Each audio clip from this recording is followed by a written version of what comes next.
anything to do with a certain religion, do you think? No, is it anything like that? No, it's more to do with a kind of a drug, isn't it? It's a drug. Yeah, well, those that take it ought to be ashamed of themselves.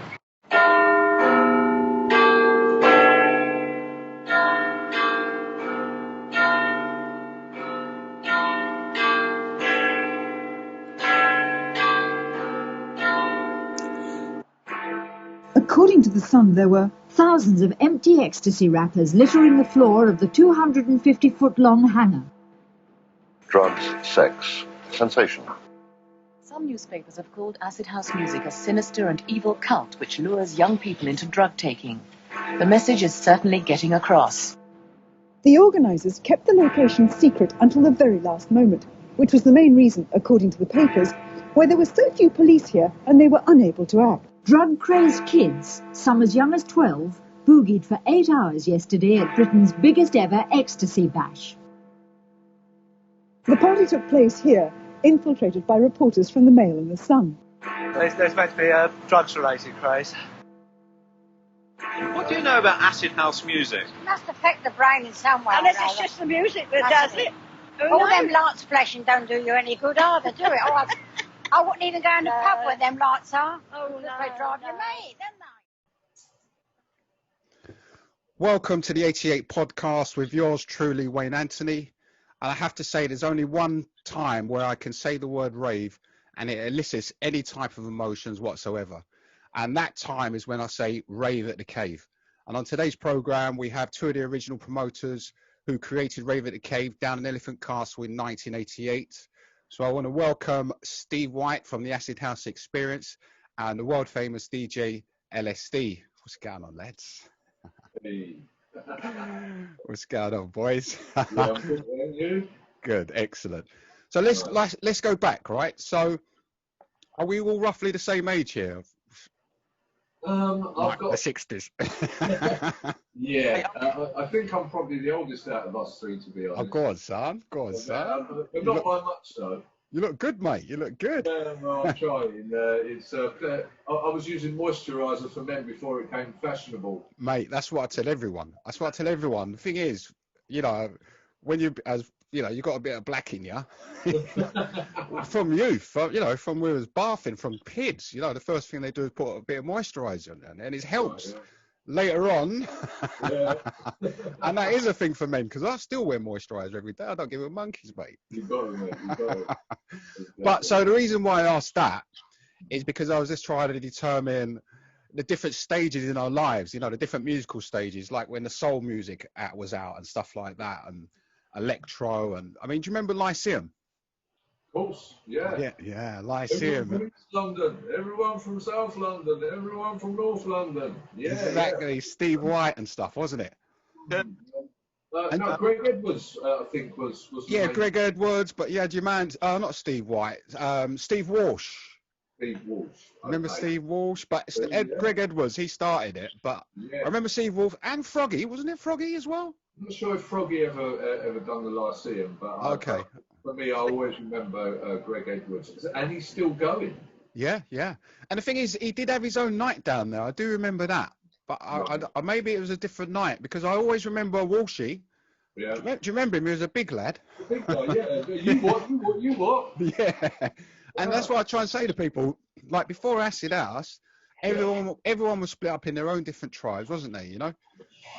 You went to Lyceum and it was like, this was for East London. Do you remember?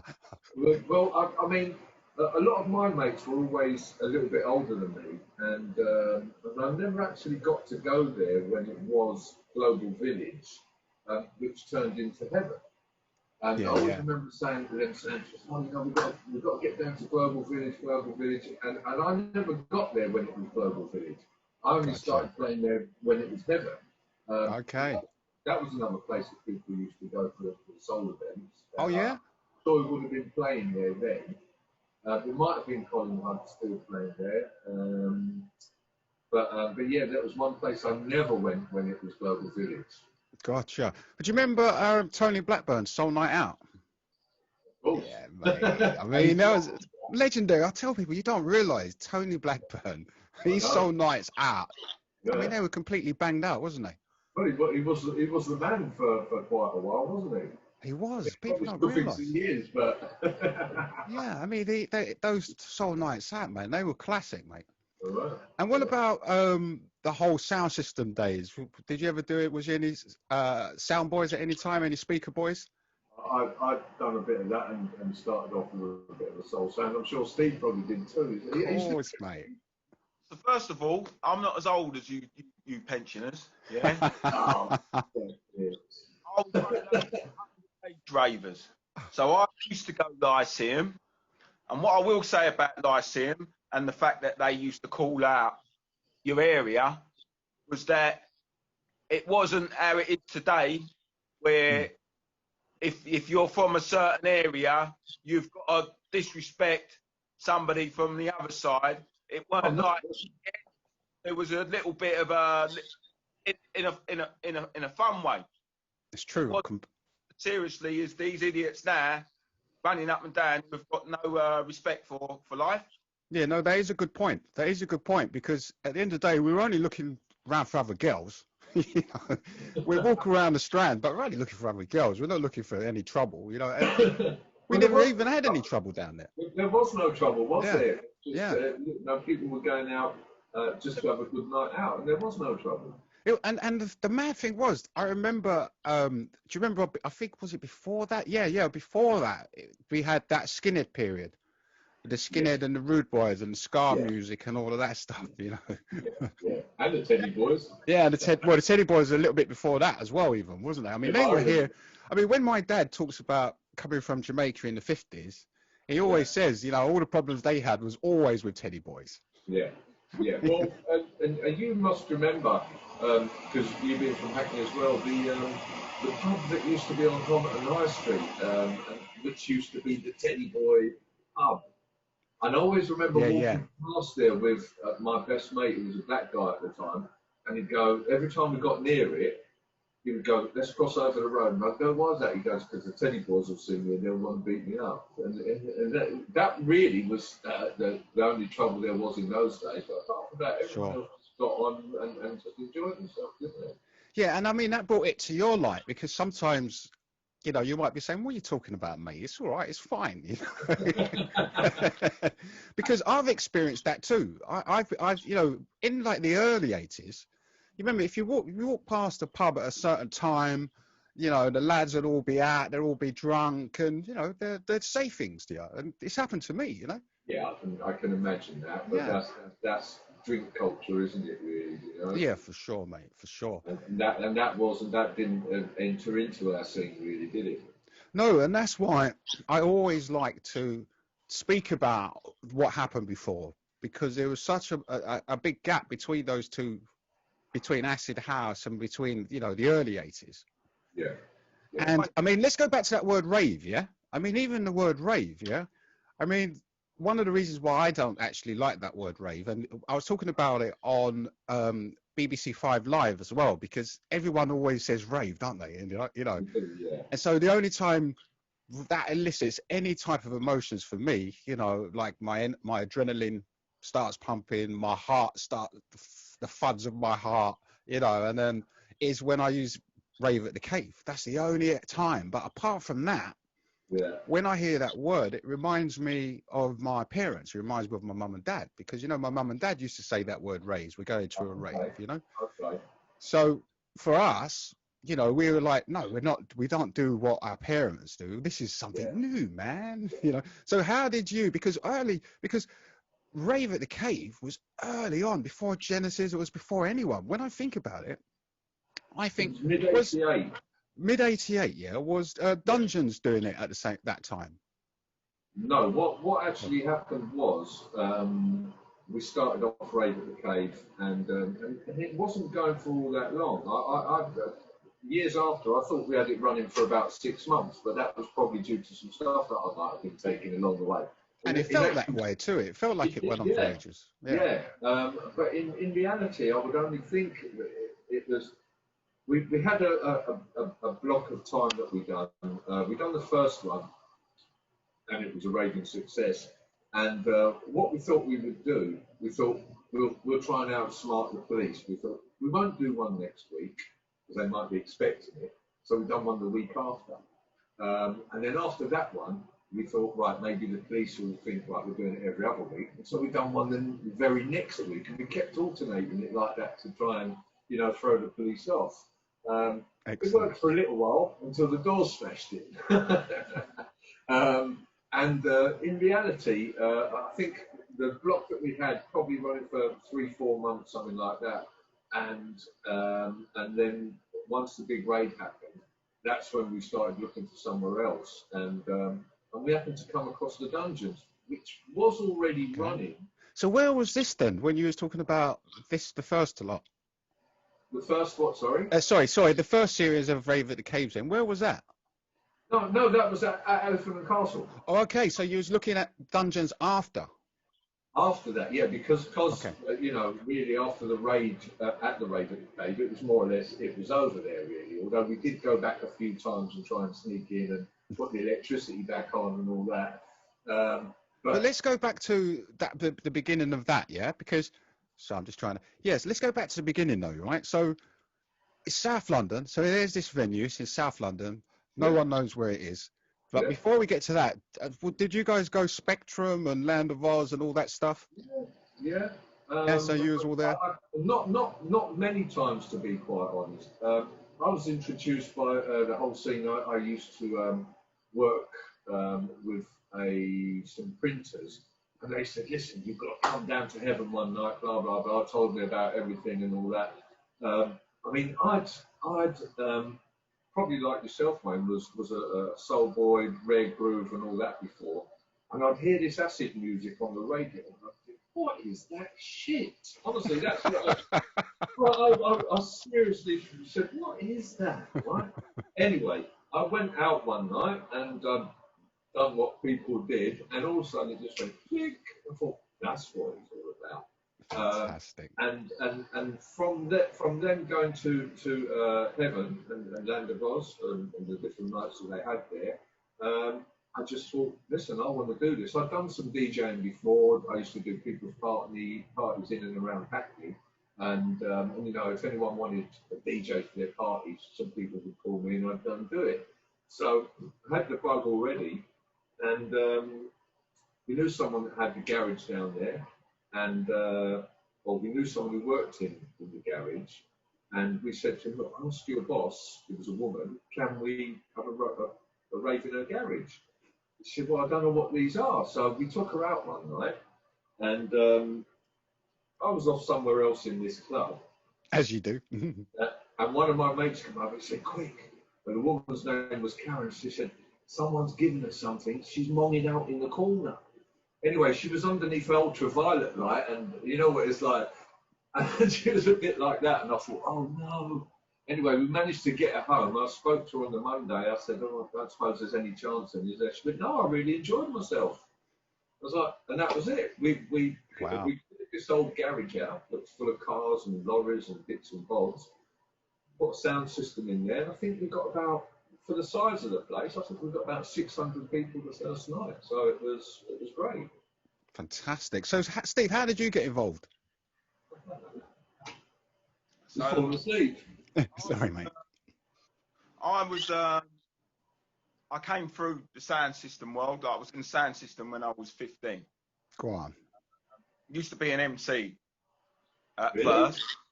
And I used to be an MC, and then you know, and then just they called it toasting back in them days, didn't they? Yeah. Carting the boxes around, whatever, etc., etc., etc. And then I progressed towards getting to play the music in the parties, and following on from that, I started like branching out and going to like Zubeat, Bobby and Steve. Yeah, shout out to Bobby and Steve. Beat Freak over in North Tottenham that way. Rebel MC's little thing and all that. So I was doing working on the sound system, branching out, checking out what everybody else was doing, and then I started playing the soul and hip hop and whatever on our sound system. And then from there, I ended up getting work elsewhere. So by the time I was like 17, I was DJing in bars in Soho and things like this, and going to like Shake and Finger Pop and all them sort of parties, the big warehouse, you know. Because the thing about the word rave, I think the word rave, we should embrace it. I'm not in agreement with you on that, Scott. That's okay. Yeah, you know why I don't like it though? Because it wasn't us that called ourselves it, you know. It was like, it was all the press, and that's why I don't like it, you know. But when you used it though, I have to say it hardly been used. I mean, you were probably the first people to use that word like that, you know. For our scene, yeah. Right, yeah, you know. That was 88 really, and I'm not sure if until people started using it probably later on in the 90s to describe a party, you know. Yeah, normally when the way things have turned out, innit? Normally the way when people say rave, I always think after 1990. Yeah. You know, but you was in 1988. Go on, well, mate. People were using the word rave in the 60s, like you said. It was our parents' generation who came up with that terminology. Well, it's actually originally Teddy Boys. And well, I've heard it in 60s pop. I've heard yeah. The fact of the matter is, the generation that are going out now say we're going out raving. They do. Everyone says it. There's nothing wrong with it. It is what it is. Yeah. Yeah. Raving is transmits into we're going out and we're going to have some fun, and that's it. So I don't see. Yeah, it's universal. So anyway, moving forward. Good on, Sean. I ended up getting involved in the doing these soul and hip hop jams in Soho and stuff like that. And then I was brought up around the London Bridge area, and I was hearing, you know, house music was coming through in like back end of 85, 86. You know, so you would hear various, you know, the first sort of like smidgens of it coming through. I'm sure Carino was like 86 or something like that. You know, there was tracks like that coming through. Sure. At the end of the day, actually, initially, I stumbled across. I was coming back from a Rare Groove event in King's Cross. Stumbled across this party. I could hear a lot of music coming, loud banging coming from this building with me power. I thought, what's this? So we sneaked in there, and it was a load of people from up north. It was a house event, but in London. But everyone in that thing was from up north, and we to the door thinking they're going to go, no, go on your bike, and they went, oh, Cockney, sod off. Yeah, we don't want any of that in here. Come in, raving, like, you know, and obviously I'm looking around in wonder, you know, I'm like, you know, I'm thinking, wow, this is totally different vibe, because I've just come from a Rare Groove party where everybody's you know, totally different. Mate, yeah. A totally different vibe. Well, not totally different because everybody's still nice. Sure. But obviously, the jump from that to a full-on rave where everyone's got a pill down their neck. And I thought, oh, this is interesting. And then subsequently, the area that I'm from, London Bridge, what lands on my doorstep? It's King Street. Oh, yeah. Sean. Wow. Street. So naturally, I'm straight in there. Curiosity takes me straight in there. And, you know, within a few weeks of being a regular at Clink Street, because I went to Shum, but it wasn't quite on the same level in terms of they was being selective about who they let in. Yeah, Jenny on the door, wasn't she? She was very guarded. Well, I can understand to a certain degree what they were doing, because the fitness centre was a very small venue. Sure. So I can understand them saying, oh, well, we want to make sure our mates get in and stuff like that. So a lot of people interpret it. Yeah, and you know, the hooligans were going out from day one as well. You know, I mean, I remember on the early Shum flyers, I'm sure it was like, you know, no mugs, no thugs or something like that, you know. No muggers, no druggers, no thuggers. Something. Well, anyway, the bottom line was that they were being selective, and because they were from a certain side of the tracks where people, affluent people, when they had celebrity pals and all this sort of stuff. So when you went in there, it was all glitz and sort of like suntans. yeah. And I won't say, I mean, there was a lot of exotic people in there, I'd say, yeah? That's as far as I'm prepared to go. So anyway, it wasn't really my cup of tea. And the music wasn't that banging either from where I'm... Yeah, because like Balearic, wasn't it? So it's all that type of stuff. So you could go anywhere with it. Mm. So 5 minutes up the road, I've got Clink Street. So I go in there, straight away, I'm home. Yeah, because Clink Street's acid house, isn't it? Yeah. Well, not just that.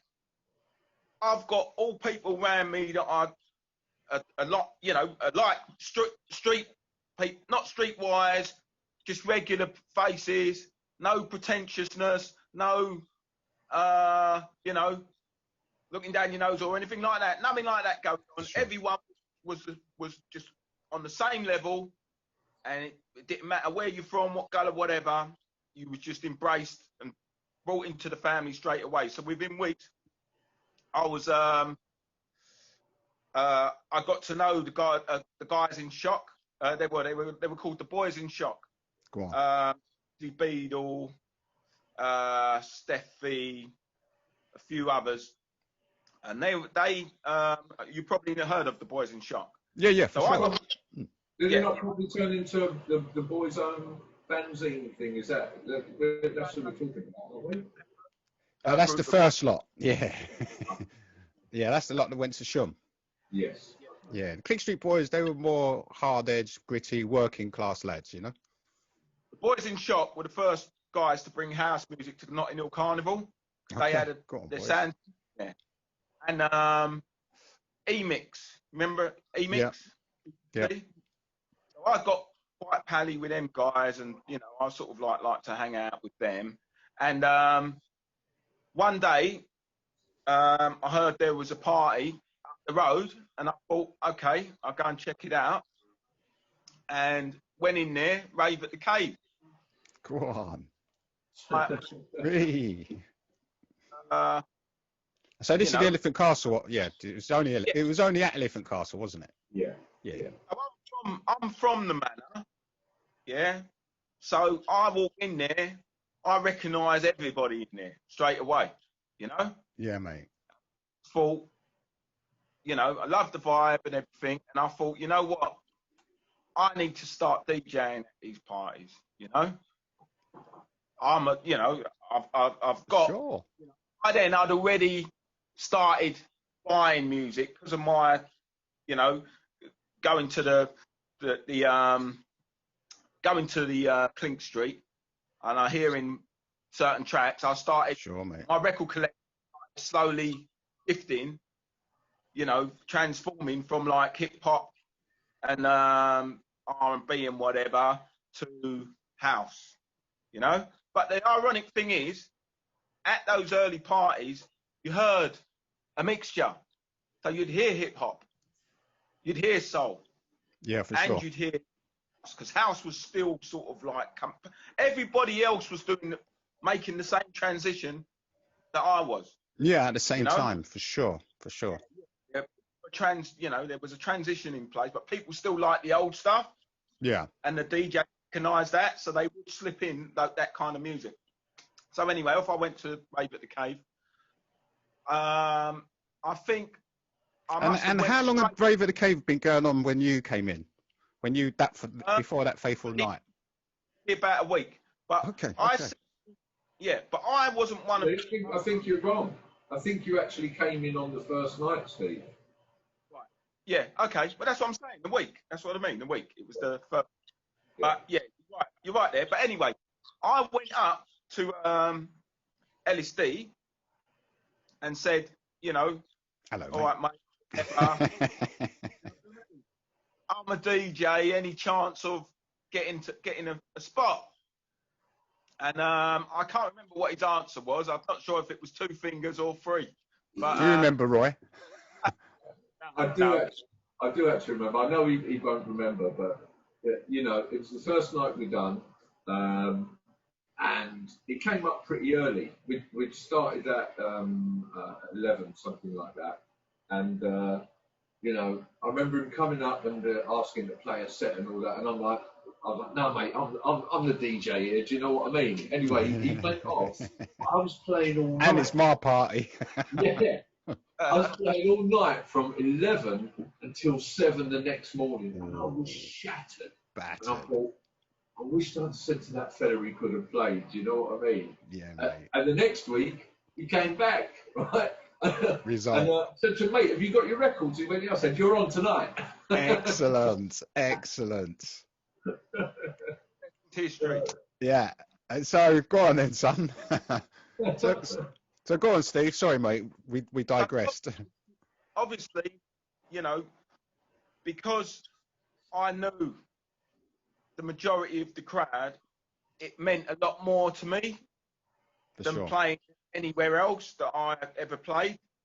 Do you know what I mean? Yeah, it was for just, sure. It was just something that took it to another level for me before anything else, you know, what we did. Now, the Rave at the Cave, I mean, I know you went yourself, but the Rave at the Cave... Loads of them. At one point, was it Friday and Saturday?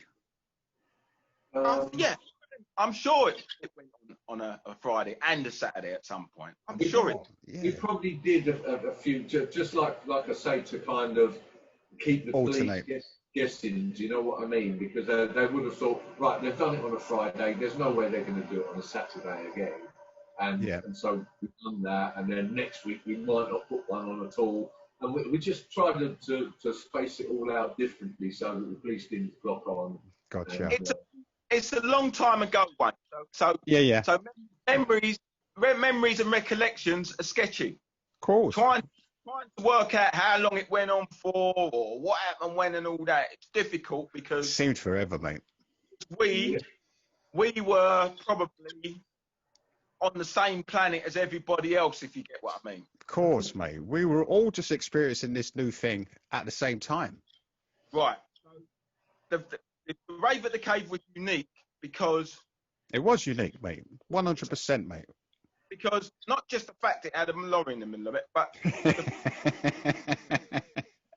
fact that it was almost like a church. Yeah.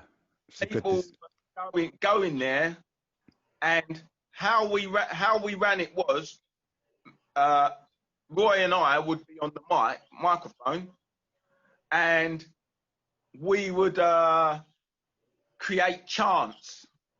Go on, so boys. To get our crowd interacted with us, and there was a theme at that time where you had the Promised Land and Reaching, and and Someday, and that was part of the lure into the house music for me, because I come from a soulful background. Those kind of tracks that were portraying the peace and love theme and unity theme, that was it for me. That's where I'm at. I've always been like a Black John Lennon type character. Do you know what I mean? All my life. Go on, son. So we used that. That's where we came from at the Rave at the Cave. So we would have people chanting stuff like love, peace, and ecstasy, and you know. Excellent.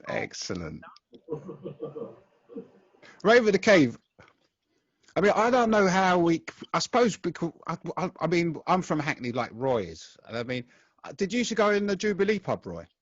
Yeah. That's it. That's kind of where we all know each other, right? Yeah. That little patch there, and so we would come from the Jubilee pub. So we must have heard from you at some point, Roy, saying, "Look, I got this gaff." But here was the risk that you guys took. It was at that time there was no regular warehouses. I don't know if hypnosis was happening at the dungeons, but there was. I can't remember when they started. We didn't know about it then, to be quite honest. And I think the other before us. Yeah, and the only other promoters I think that was doing parties from South London again was Unit 4. If you remember Unit 4. Talkie used to play there. Yeah, there you go. But before all of that, there was no blueprint for you guys to say, okay, someone's already done this, so let's just copy what they did. So you actually pioneered it. A regular club night every Saturday or every Friday. I mean, that was ingenious. Wayne, do you know a guy called Tank Williams? Tank, yeah, I know Tank. He used to do a party called Car Wash. That's right, yeah. Tank's a good friend. Yeah, he's a good friend, mate. Earliest parties, and then you also had Trip City on the other side of town. Yeah, which was Pack. Yeah, that's it. Rat Pack. Yep, Everson. Yeah. So we had that South London area. That part of town. We had that locked off. Yeah, that wrapped. Yeah, for sure.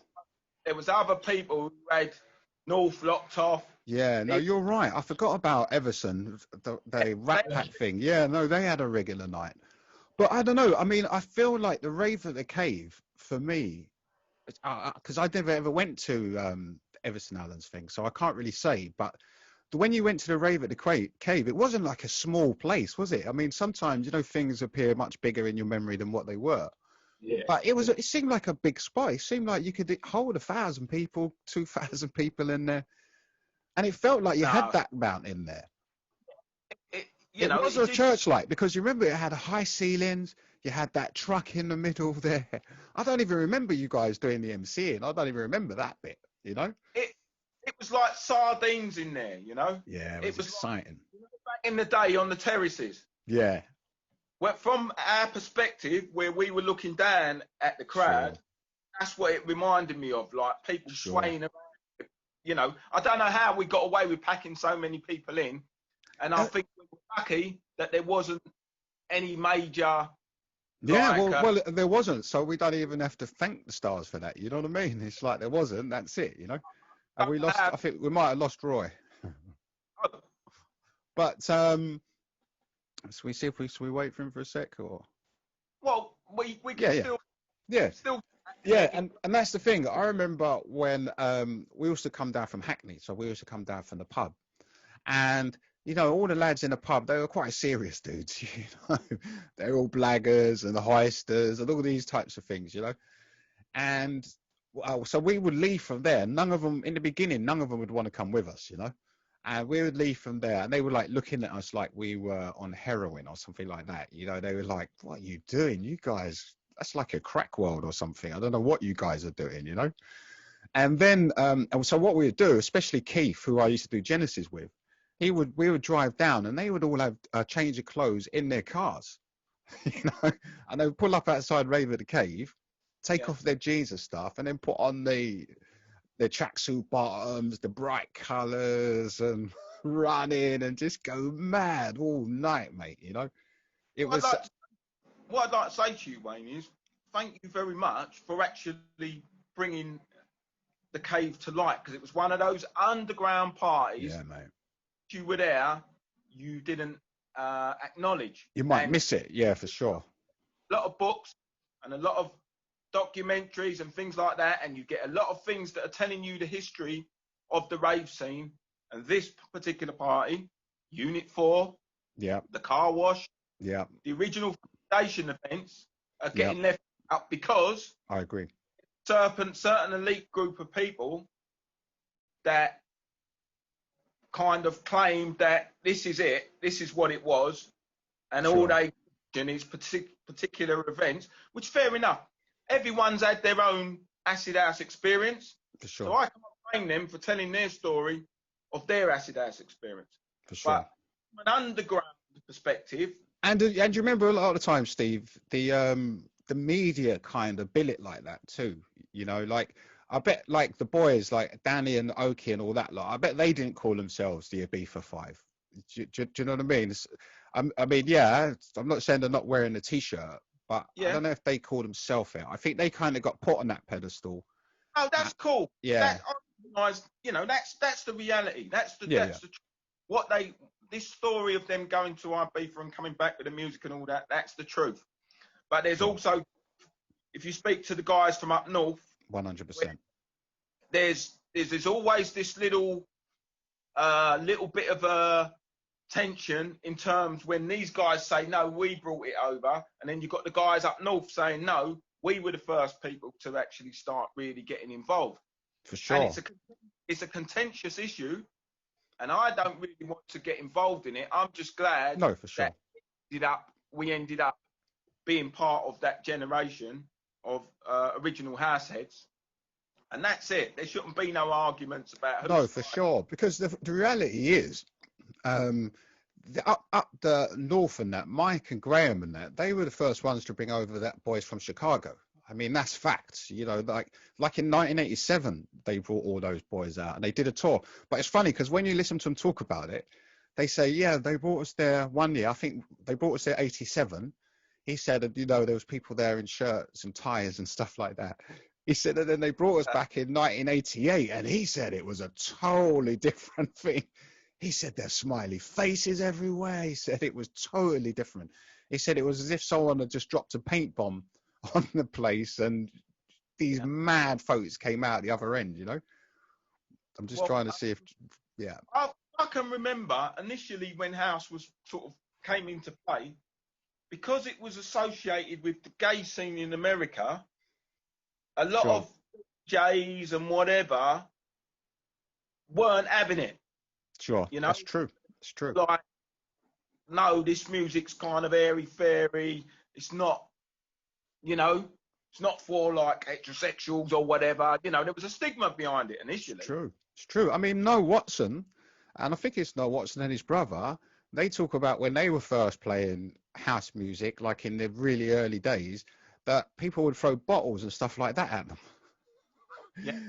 They said they would have a full dance floor. As soon as they put on a house record, the whole dance floor would clear out, and they had to have a cage built around the decks because people would literally start throwing things at them.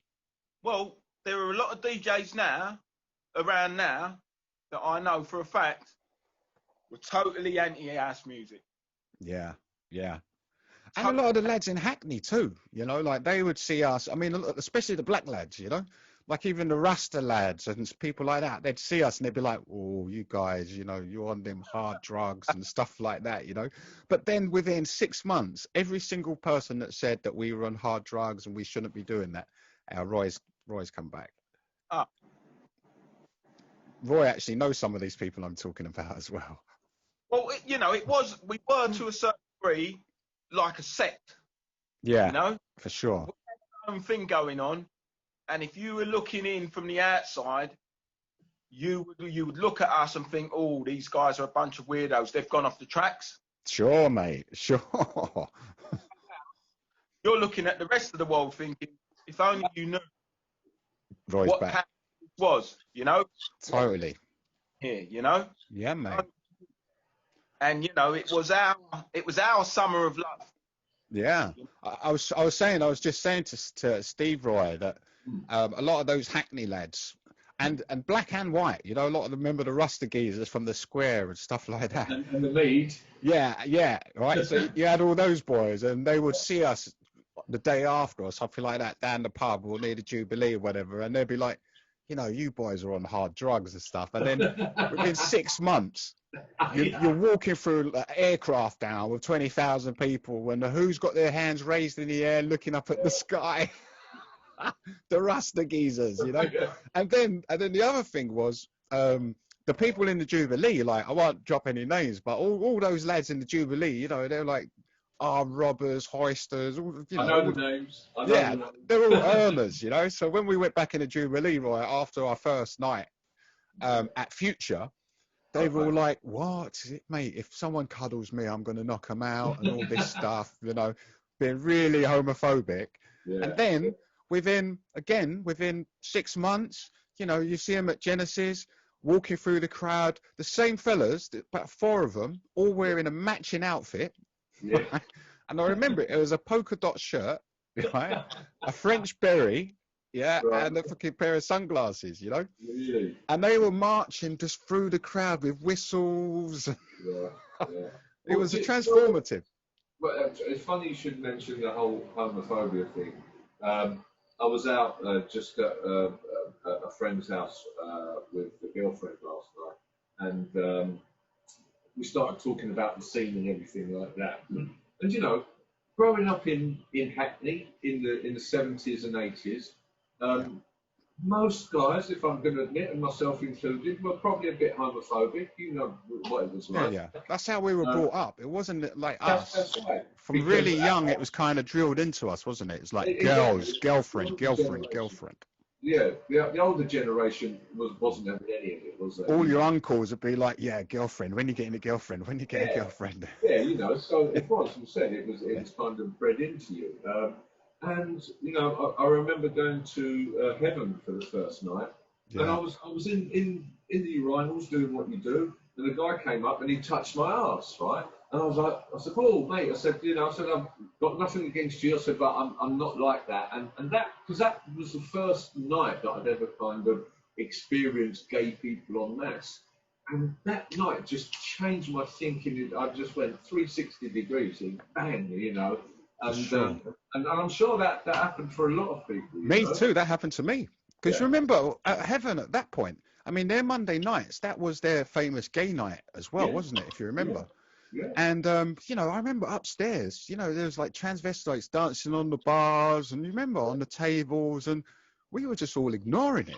You know? And it was like, if your boy's back in the hood, you know, if someone took a picture back to the hood, be like you sitting on this desk, bar stool with transvestites dancing on the bar in front of you. Can you imagine? Yeah, exactly. But it did a lot for that. It did make you forget. Yeah, of course it did. Because it just brought it into your face, didn't it? It was like, well, look, this is what it is, and actually, it's not as bad as what you think it is. I mean, for you, obviously, someone actually grabbed your ass, so which is obviously the fear of all men, isn't it? You know, but it sounded, but it's a good thing that it didn't actually turn you. You know, you're just like, hey, dude, you know. I mean, I've been to the Australian Mardi Gras. I went to 3 of them, you know, the production and the show was just absolutely amazing. That's stunning. But back then, it was a similar thing. I mean, Heavens was the spot, wasn't it? You know? Heaven was what, sorry? Sorry. Bang, yeah. No, Heaven was the spot back then, like the gay spot in terms of, you know. And at one point, it was almost like 50-50, wasn't it? With all the acid house crowd. You remember, Steve? Yeah. Well, the first place I went to was not actually Heaven. It was a back bit. Sound Shaft. Yeah, Sound Shaft or something, was it? And I remember there was a guy, and Steve will probably remember him, but there was a guy working on the door, and I'm sure his name was Steve, but this guy was the selector, and he was saying who was coming in, right? Yeah. And I remember going there with 2 girls. Did he used to wear a hat, like a Dexter's Midnight Runner? That's it, yeah. Yeah, I know the one. and I would see him, and he would turn, like there'd be big black guys turning up at the door. Obviously, he had his own security there, and he'd just go, "No, you're not coming in. You're not coming in." I thought, "Boy, you're brave." Do you know what I mean? Because it was down an alleyway as well, wasn't it? You know. Yeah. And these guys, they might say something, but it never turned out to be anything more than a few words, and they would go. But I remember I went there with these 2 girls, and they walked through, and then he went to me, "No." And I went, "Mate," I said, "my bird's just gone." She wasn't, there was just 2 girls. I said, "My bird's just gone in there." He said, "I don't care." So anyway, they'd come out. We went into Charing Cross Station and we swapped tops. I took one of the girls' t-shirts, she took mine. We went back and he went, "Yeah, come on in." And I got in. Excellent. What was you going to say, Steve? So the fellow who controlled the door at Heaven, his name was Paul Churchill. Okay, I remember Paul. He was like the ginger lad, wasn't he? But there was another lad. Yeah. So Paul Churchill was, you know, maybe it might not have been on that day, but Paul Churchill was the guy who decided who had in that club. And who we're talking the future, the sound shaft, not at the door at Heaven, Steve. Yeah. But they were connected. Oh, they were, definitely. They were connected by doors, wasn't they? Always been connected, by the ownership. Yeah. And even now, so I do my parties there, Return to Heaven, and now the 2 clubs are intertwined. Yeah. It's all one club now. Oh, right. So it's just one entrance type thing. one club, yeah. They're both Future and both, like, but they've always been joint at the hip. Yeah, they were always joint at the hip, but now it's just all open now. About house music was that your sexual orientation, your colour, whatever, the way you dress, whether you were rich, whether you, that was the beauty of it. All of that was just levelled out. Yeah. Well, it opened your eyes, didn't it? It opened your eyes to other experiences, you know, and other emotions, and it gave you that empathy for people in general. It didn't matter who the people were. It was because most of us, again, we're brought up with that, you know, male chauvinist, you know, kind of homophobic way, you know. And it was this that really opened our eyes up to all of that, to realize that we'd been conditioned to think in that way, and that really, it doesn't matter, mate. If you're okay with me, I'm okay with you. Well, the thing is, a lot of the most famous original house artists are gay. Sure, and it started. That's where the whole scene began in the States. A lot of people don't realise that, but most of the people at the beginning, the origins and all that, it spawned from gay clubs. A lot of the artists got inspired by going to these places in America, etc., etc., etc. And even if you go onto the house scene, the majority of the top guys are that way inclined. Sure. Do you know? And you've got a lot who are in it as well, who, you know, but, you know, to try and sort of like, because they think, you know, even now, until 2020, there are people who, you know, just don't want to tell you the truth. Yeah. But it doesn't matter, mate. No one cares now, you know. I mean, don't get me wrong. We've gone back to that identity politics thing now, where everyone's been split up into individual tribes, but we don't care. None of us care.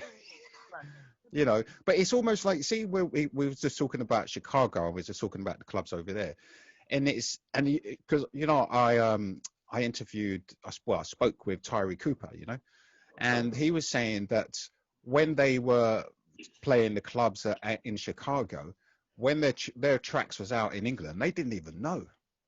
I mean, can you imagine that? Yeah. You know, I mean, you two are DJs, right, and producers. Imagine making music and across the other side of the Atlantic, it's doing really well, and no one tells you.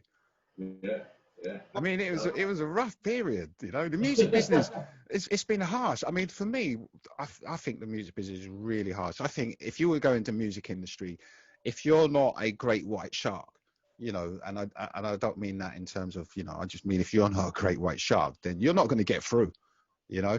And even I've done lectures and stuff, and I did a lecture at I won't mention university, but a university that teaches these music management courses, you know.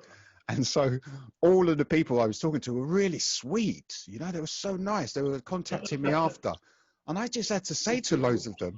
And the university said, "Oh, we loved what you did. We want you to come back," right?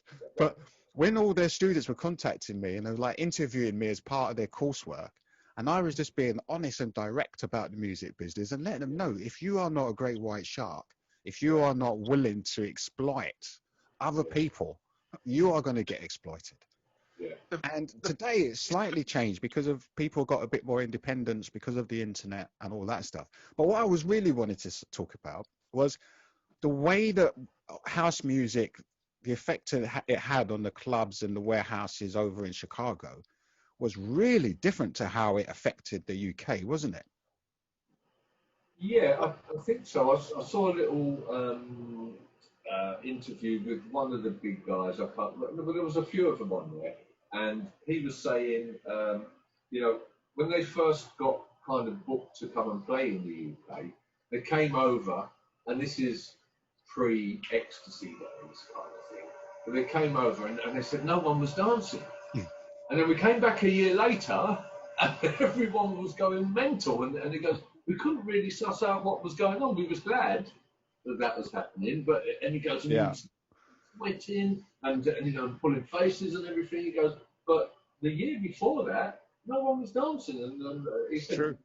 See, but I mentioned that earlier to Steve. Oh, okay. No, but that's okay. It's a perfect quote, you know. I think that was 87. Right. Crazy to them.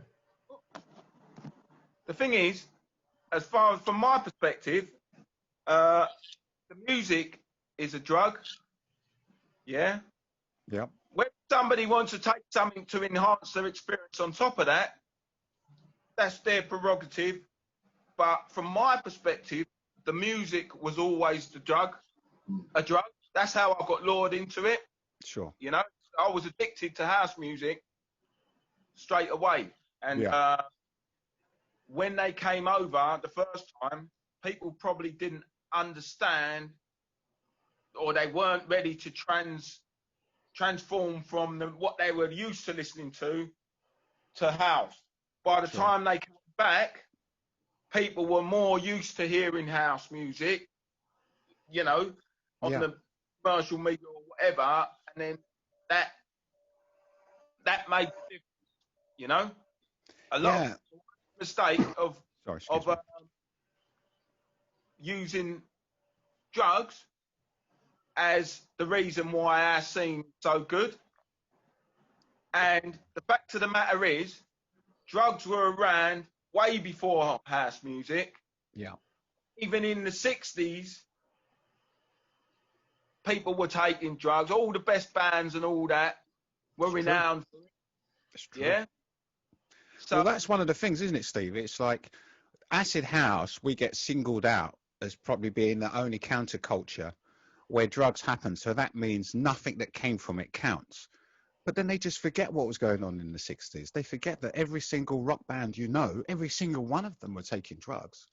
Yeah. So we're not saying that people can't, you know, you can't be a superstar without taking drugs. All we're saying is that a lot of the music that you heard was created by people on drugs. So therefore, you can't say that nothing good came out of acid house, or you can't say nothing good came out of the first Summer of Love when you listen to all their music.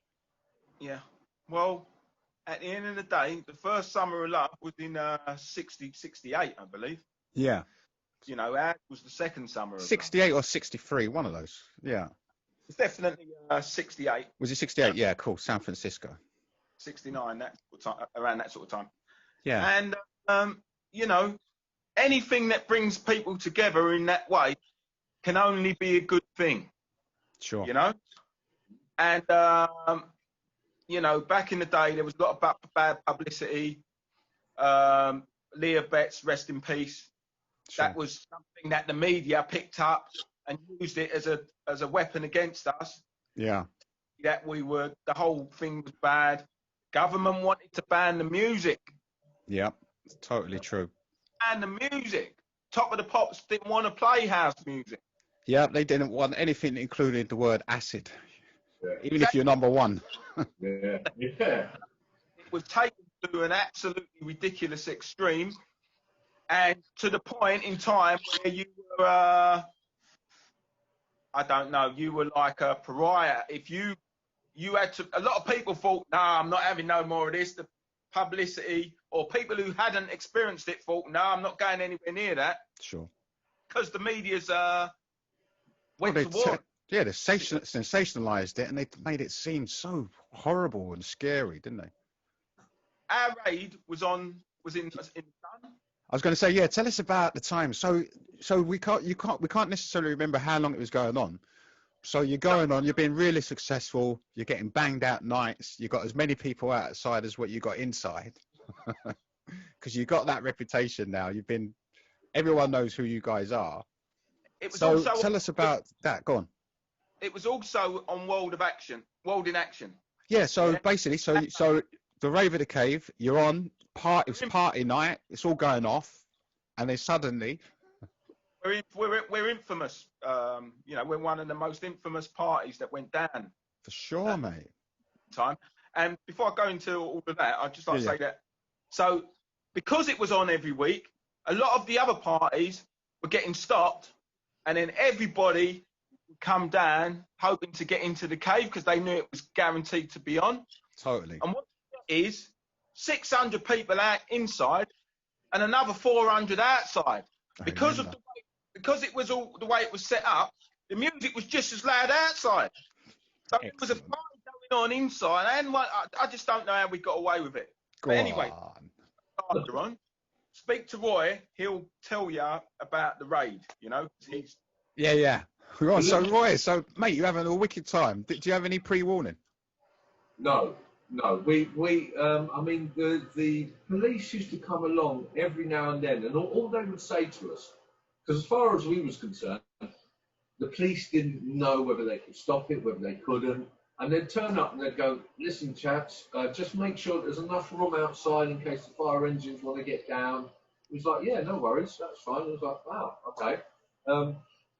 But no, there was no warnings or anything like that, and I can't remember what. I think it was just after 12 that it got raided. But what the actual police done was they all got on a train from Waterloo Station, all the police that were going to raid it came across on a train, and then came out the doors from Elephant and Castle Station, because it was right next door. So they came out of there. So that no one. Yeah, because Rave at the Cave was set basically in archways that was underneath a train track. That's it. And so they came out the doors of Elephant and Castle. That's so slippery, because what they're being, obviously they're being really slippery, because rather than drive up in a load of vans, they've come along in a train, you know. Go on, mate. Sorry, mate.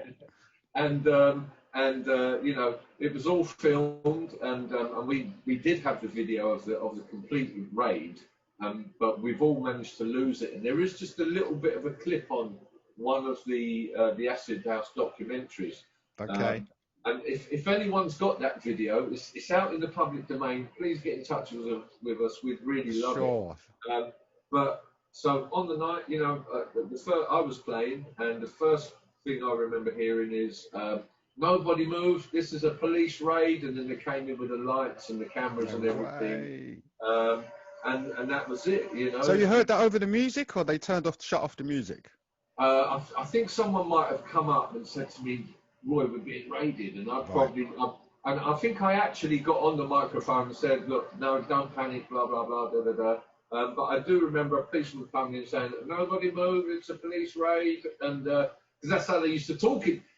One thing I was going to say, you look back at some of those old documentaries from 88 or bits from 88, 89, and even it was a long time ago, you've got to remember, and people's thoughts seemed so antiquated back then, you know. And I was going to, when Steve was saying about, you know, and you were talking there about the drug culture and everything and stuff like that. Well, it was pretty new to people, and that was why, I mean, you can understand that there was such a big uproar about it.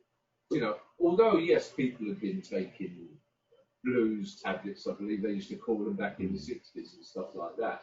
But now we're talking about ecstasy, and people got confused because it was acid music, and they're thinking, oh, they're all in there taking acid, they're all out, and they're nuts. And so it's a bit of ignorance for them, really, you know. Sure.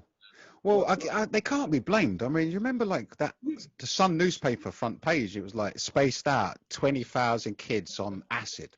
Yeah, you know? Exactly, that's right, you know. Sounds bloody scary. But going back to the raid, though, right? Because I know a little bit about that night. I know you do. Yeah. You got a lot of our crowd from that night. Mate, we got your crowd, totally, mate, you know. So I could always... I'm not thankful that you got raided, because if we wasn't doing a party, that's where I would have been. Every time I could get to Rave at the Cave, I would be there. To me, you know, that was one of the best, and it's a warehouse party, so it's not a club night. It was one of the best warehouses experience that you could have on a regular basis. Yeah. And the only other thing that could sit anywhere near that, but it's still a different experience, was the dungeons. But the dungeons was a different experience, because the dungeons was quite closed in, wasn't it? You know, all of those wine cellar tunnels was quite closed in, where the Rave at the Cave, you had a high ceiling there, didn't you? Yeah, it was one of those bigger railway arches. Yeah, mate. So you could see everybody, and I love that. Yeah. Wait, what we did at the Rave at the Cave, me and EllisDee, this was, we actually, because initially we had another guy who was DJing with us at the beginning, Jester, and once he stopped doing it and it was just me and Roy all night, what we did, we organised the whole night, like we we were so used to playing off of each other. We did half an hour each, and we were so used to playing off of each other, we literally knew what was coming next. Go on.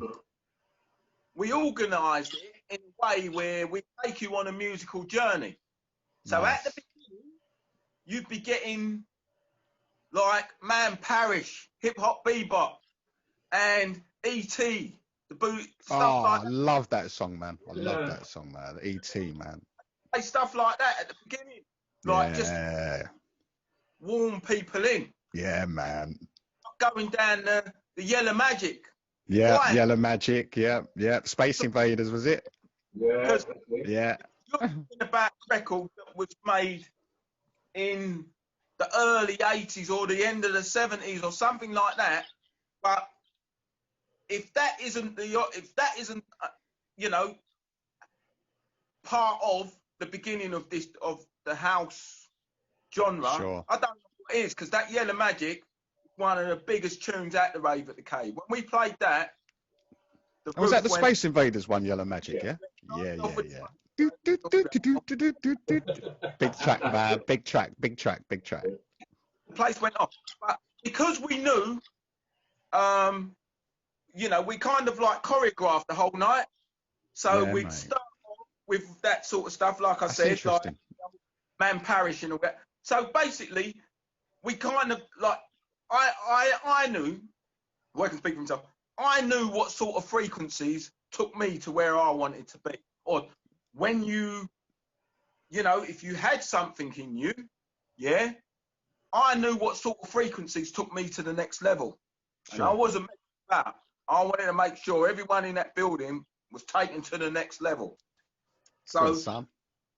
so what we did was we'd start off on all that sort of level, and then we'd go totally acidic through the main body of the night. And like, obviously, acid house, I don't care what anyone says, it's no other genre of music that can take you, like, when you study it all, you realise that certain frequencies take you, that this is a scientific fact. It's facts. Yeah, no, it's facts. Certain frequencies that stimulate your brain more than others. Totally.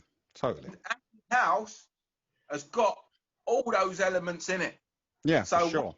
Our crowd on a journey during the course of the middle of the night, the main body of the night, and then towards the end, we go down the love and peace. Like, we take it back down to the sort of soulfully house side of the movement, where you get the soulful peace, loving, loved up. You know, we make sure that we had an element of the night where we were just sending out a message of unity, love, peace, and unity. Said it over the mic. We came up with there's a term called radio rental. I want to go. I knew that had to come up somewhere. I remember it, mate. It's anonymous. The whole original scene, and that stems from me and EllisDee. That saying. Really? Was it mental radio rental or something? Was it? Was that it? That was one of the chants at the Rave at the Cave. Yeah, Radio. Yeah. God. Rental. I want to go. We were just, everybody was just chanting it over and over and over, and it was just it was part of it. It took you. Of course. Because this is 88. It was only when people were doing it in 1990 that you were saying, well, look, dicks. But in 1988, you know what I mean? It was Rave at the Cave. That was what we were famous for, and why we still get people coming up to us to this day saying, oh, Rave at the Cave, thanks a lot, whatever, great snipe, whatever. But radio rental. Yeah. Probably Wayne, but we had the crowd interacting with us for sure. Most of the night. We worked it out what we needed to do. It's good, mate. To take everybody, elevate everybody to the next level, you know. And considering like it's 1988, everyone's off their head. You could have just played a banging song after banging song, but instead you actually orchestrated a journey. I mean, that's good. That's professional. And when we had the Rave, sorry, one minute. That's so all when right. the place, Roy was playing, I was beside him as always, and what I saw was a load of people running in to the event, you know. Yeah. Now, there was already a load of plainies in there. Yeah, okay, Yeah? that's what they always do, yeah. Somebody said to me earlier that night, because as I said, I knew a lot of people in there, and everybody was there. We were friends with anybody, even the people I didn't know I knew. You know what I mean? It was one of those ones. But somebody said to me, oh, there's a load of plainies in here tonight. And I looked around, off me nut, looking around, and everybody just looked like everybody else because you had, you know. They knew the uniform. Yeah. Yeah, everybody just looked like everybody. Sorry, one moment. That's right. Oh, yeah. It's gone. Yeah. Well, that was the thing. What they knew the uniform, wasn't it? You know. Yeah. So it was dark in there. So yeah. I mean, I've already been someone had said it to me, and I was like, nah, he's not old Bill, sort of thing. But the reality was, there was old Bill in there every week, and we didn't know about it. For sure, for sure. You never know. You never know until it's too late, do you? No, you don't. And the ones that were in there, they didn't give a fuck. They were actually, you couldn't tell they was old Bill because they was probably getting on it, jumping up and down. Else, they were having it, mate. Yeah, they probably regretted it being shut down. So, you know, you think about it. If you're old Bill and you know this party's going on every week and the bad publicity that's going along with it, you're going to think, right, what we're going to do, we'll send a few buds in there to see what's going on. Have a look, yeah. And they're saying, sir, everyone that we send in there, they never come back. They leave the job. They leave, mate. I mean, I don't know how we're going to crack this lot because everybody always leaves and joins them. I love it. Excellent. But that night when they came to your place, you know, as you said, you know, so you got a load of plainies indoors, you got loads of police on a train, up on the train line above. Yeah. Well, like I say, they actually came on a train. That's nuts, mate. From the station and then came in. But just touching on what Steve said there about music, I mean, you know, I remember playing just after the kind of stuff that Steve said we started off with.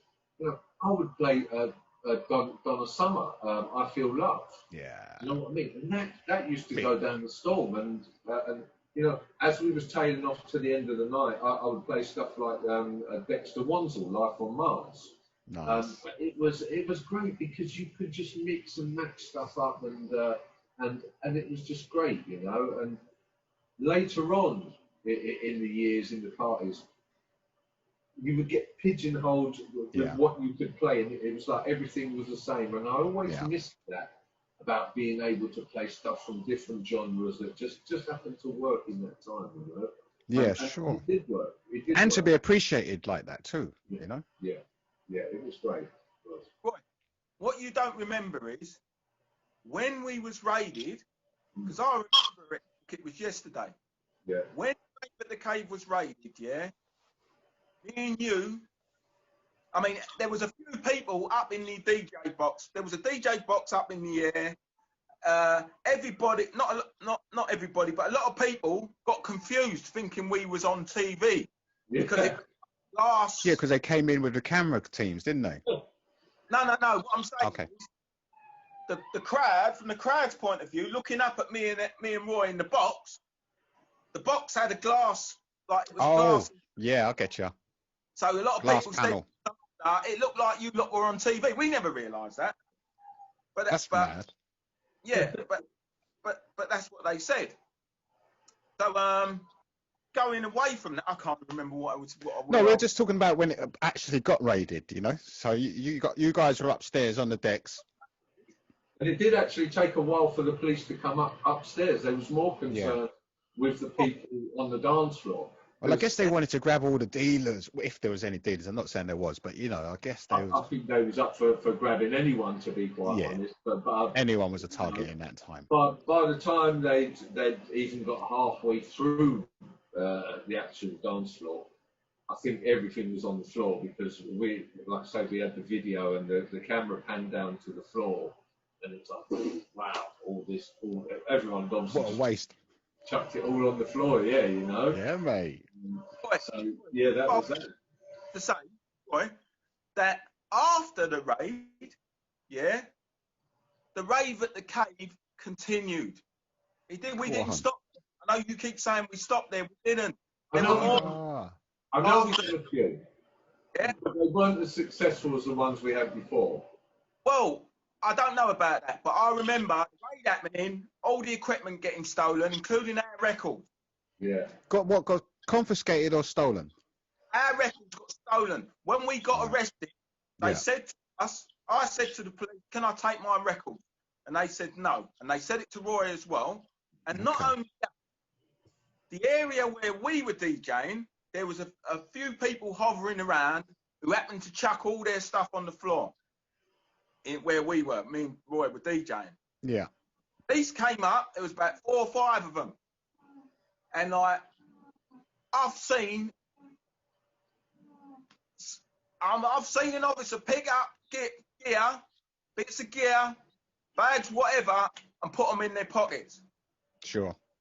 Yeah, I'm not afraid to say that. That's what I saw. Go on, son. They said to me and Roy, "You're getting nicked for playing here." Wow. Which was new. I mean, that's a new thing, getting nicked for playing here. You know. I said, tell me that in the rule book, officer. Yes, I do. What? Yeah. I remember when I got nicked. Sorry, Steve. It's a really quick one. I remember when I got nicked. They took me back to Edmonton Police Station, and he said, "Right, we heard like the DJs get like £20,000 or something." I was like, "No, mate." You know. Sorry, Steve. Go on, mate. That's right. So they've said, "Oh yeah, you nick whatever." I said, "Can I take my records?" They said, "No." Outrageous. And then what happened? We got banged up, let out the next day, whatever. No charges. And then when I think Royal knows the story better, but they've gone back and all the equipment had been stolen along with our records. Outrageous, mate. Even the equipment, everything. Everything. Speakers. Wow. And this is the next day. Yeah. Wow. What it was, yeah. Like I knew, obviously, I was from the manor. So I've declared it to me pals. A lot of me pals were from the manor as well. Yeah, obviously. I mean, you know. Yeah, for sure. From the manor. Yeah, so, and they were all coming to the cave. So they weren't happy. Yeah. When I said I've had all my records stolen and we've had. Of course, mate. It's outrageous. So my pals have looked into it, come back to us within a couple of days and gone to me, "Look, we know who's got your gear." No way. Right? So I've declared it to Roy and the others, and they're like, "Right, we're all going round there." And like, I wanted to say, I can't take you round. I knew the bod. Yeah. Who they've out as doing it. And what it was a reggae bod from a reggae sound system. Sure. Because I was like I said, I was into the systems before. So I knew these bods anyway. And as soon as they told me who it was and what sound, I knew the guy. So I've said to these lot, no, I can't really take, man, because whatever. But they've said, no, we want to see these fucking bods straight away, whatever. Yeah? Sure. So as you would, yeah. We're from yeah, as you would, you know. Ass with loads of heavies in the car. And knocked on his door and gone, "Look, game's up. We know you've got our gear or whatever. Can we have it back?" Do you know what I mean? But he's come out, looked at and seen all that lot in the car and gone, "What you doing bringing these people round my house?" Yeah. And he said, "I ain't giving you nothing, whatever. Furthermore, you're in it." Do you know what I mean? Yeah. Which you don't want to hear. Yeah. So I've had to tell these lot that these guys ain't giving over the gear. And where like they were people who knew me in that, there was like death threats and all this sort of stuff going on. Do you know what I mean? That's all you need, isn't it? Yeah. So these lot have said, like Roy's lot and all that, have said, "All right, fuck it." The acne lot. And then I had to iron out the dispute with the locals. Like you know, I knew a lot of bods. These bods knew bods, but through that, we managed to iron it all out. That's good, because at the end of the day, you don't need a tear up. You just want your gear back. Yeah, exactly. And subsequently, it worked out anyway that the fella, like later on down the line, years I'm talking about, we found out that we were actually related through various... Just as bloody well you didn't kick off, innit? You know. What the family do, and there's the fucking fella. Like, and all his brothers. He wasn't playing your records, was he? Music. But by then, it was long gone and whatever. Yeah. Anyway, what happened was... Yeah. Well, ask Roy if he wants to pick up the story from here, because we were both recordless, basically. And I'll tell you a little story from my side, and Roy can tell you his story. Sure. I was seeing, at the time, I was seeing the daughter of the guy who owned XL Records. Aye. Tim Palmer, his name was. And I was seeing his daughter called Claire. And they had a record shop in Soho. And because I'm doing this pod, I can't remember the name of the shop, but it was a very famous shop in the middle of Soho. Yeah, I can't remember it, but I know the one you're talking about. Not Groove. Was it Groove Records? Yeah.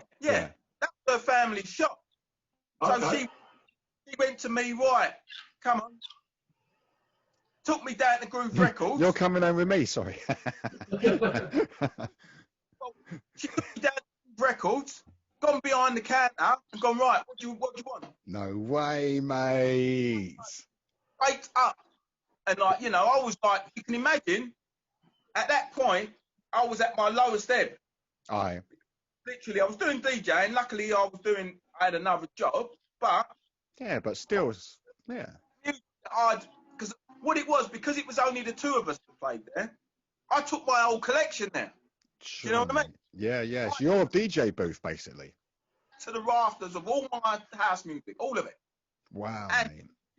And the this, and the that. Music I'd collected from years. And these bods have swiped a lot. Mate. So I'm at the lowest step thinking, well, that's it. My DJ career is over, etc. She went, right, come with me. Took me down Groove Records. Wow. Got me a load of record music that was out then. But the problem was, a lot of the classics. Yeah. The issue was that a lot of the music at that time, there was only a certain amount of issues that come out. Like, you know, the presses. Sure. Yeah, for sure. Presses. So a lot of the music that I had... Vinyl, mate. A lot of the music that I had that I lost, I couldn't get back. Because they weren't, you know... For sure. That was it. So you couldn't get them. They'd already been sold, whatever. But I managed to get enough music back to relaunch my DJ career. And then, like I say, we carried on doing the cave. But if you speak to Roy, because I know he's got a story to tell with regards to when he lost all his music as well. So at the same night, obviously. Yeah. Right. Same night, you know. And it was weird because we came back from the police station, walked into Elephant and Castle, and I've looked around, I've gone, Steve, my records are gone. And I looked up and it took a few minutes. I said, the decks have gone. and I said, the amplifiers are gone. I thought, shit, everything's gone. It was like, no way. Yeah, all gone. And I remember phoning the police station back up because I thought they might have taken it. Yeah, they might have confiscated it. Police have gone. Yeah. They said, no, we never took them as, you know. And that was, because it was, I know it was all of Steve's records and it was all of my records. And I do remember thinking, Jesus Christ, you know, what are we going to do now? And what was worse for me, because we hired that, all the sound system equipment, the decks were mine. Oh, mate, no we way. hired a place in Walthamstow called Early Riser, which you might know. Yeah. And we found out that it wasn't insured. So we had to pay back for all the speakers, all the amplifiers. No way, dude. Yeah. So what a nightmare. And then to buy another set of Technics that weren't that old. But the whole thing with, finding out about the guys that took it, obviously we wanted our stuff back. But sure. We're from the east side, and Steve was down there, and we didn't want to kick up too much of a fuss, leave him down there to face it. Of course, mate. So we kind of bit the bullet in the end, and that was that. Yeah. Mate, I mean, just going back to that night you got raided, because I know a couple of stories about it, because they really came down heavy on you that night. And you was probably the first people, the first organization to get raided like that, because like you said, they came down on the trains, but they had strip search units outside, didn't they? That's right. They had strip search units, so everyone in that venue, they were bringing them outside and bringing them through strip search units, and they had dogs, and that was the first official crackdown on the acid scene. Yeah, and like you said, they brought World in Action, which I've said in other podcasts, that was the premium investigative journalism TV series at the time. And at the time, there was only 4 TV channels, and World in Action was the premier news service. So they came with the police. Yeah. So they came in, when the police came in, they came in, lights on. The actual raid was called Operation DICA, acid backwards, DICA. Wow. That was what the No way. Taking the mix. How mad is that? And I remember Steve, the other Steve, said something about, this is from the time I remember, he said something like, you was keeping some money in cars outside or something, was you? Oh, Steve Paquette. Yeah, that's it.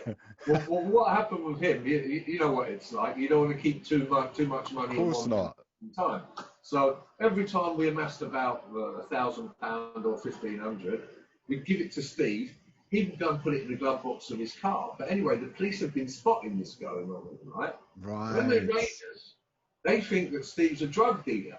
No way. Yeah. So they get hold of Steve, take him to his car, and it was clearly on the video. They've got the video. They show it.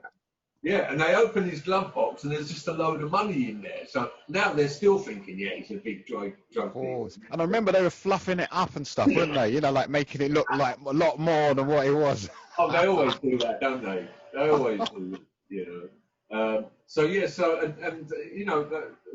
Steve got arrested as well on charges of supplying drugs, which he wasn't doing. Wow, because obviously, so he wasn't going to say this is their money. I'm not sure what he actually said. I mean, it would have been all right if he said it, because it was our money. Do you know what I mean? I mean, rather than get that drug charge. I felt a bit sorry for him, because I'm not even sure if he was giving them any money for looking after the money, Oh, no. I tell you, I got one story about... Sorry, go on, Steve. I was going to say they probably still would have classed it as ill-gotten gains. Yeah, true. True. Because, you know what I mean? Because they think what we were doing is illegal, and the tax man wasn't getting his cut. Of course. Yeah, but then maybe you and Roy would have got nicked, and not Steve. Well, I've got to mention this, because there was another guy that was there was two other people. There was the woman that owned the garage, and I remember her, blonde. Yeah, that's right. And her husband Roy, so he was the partner. Yeah, I remember There Roy. was me, and then there was another guy called Charlie. Charlie, that was it. I remember that name, Charlie. From Hackney's, you probably even remember the scene. I remember him.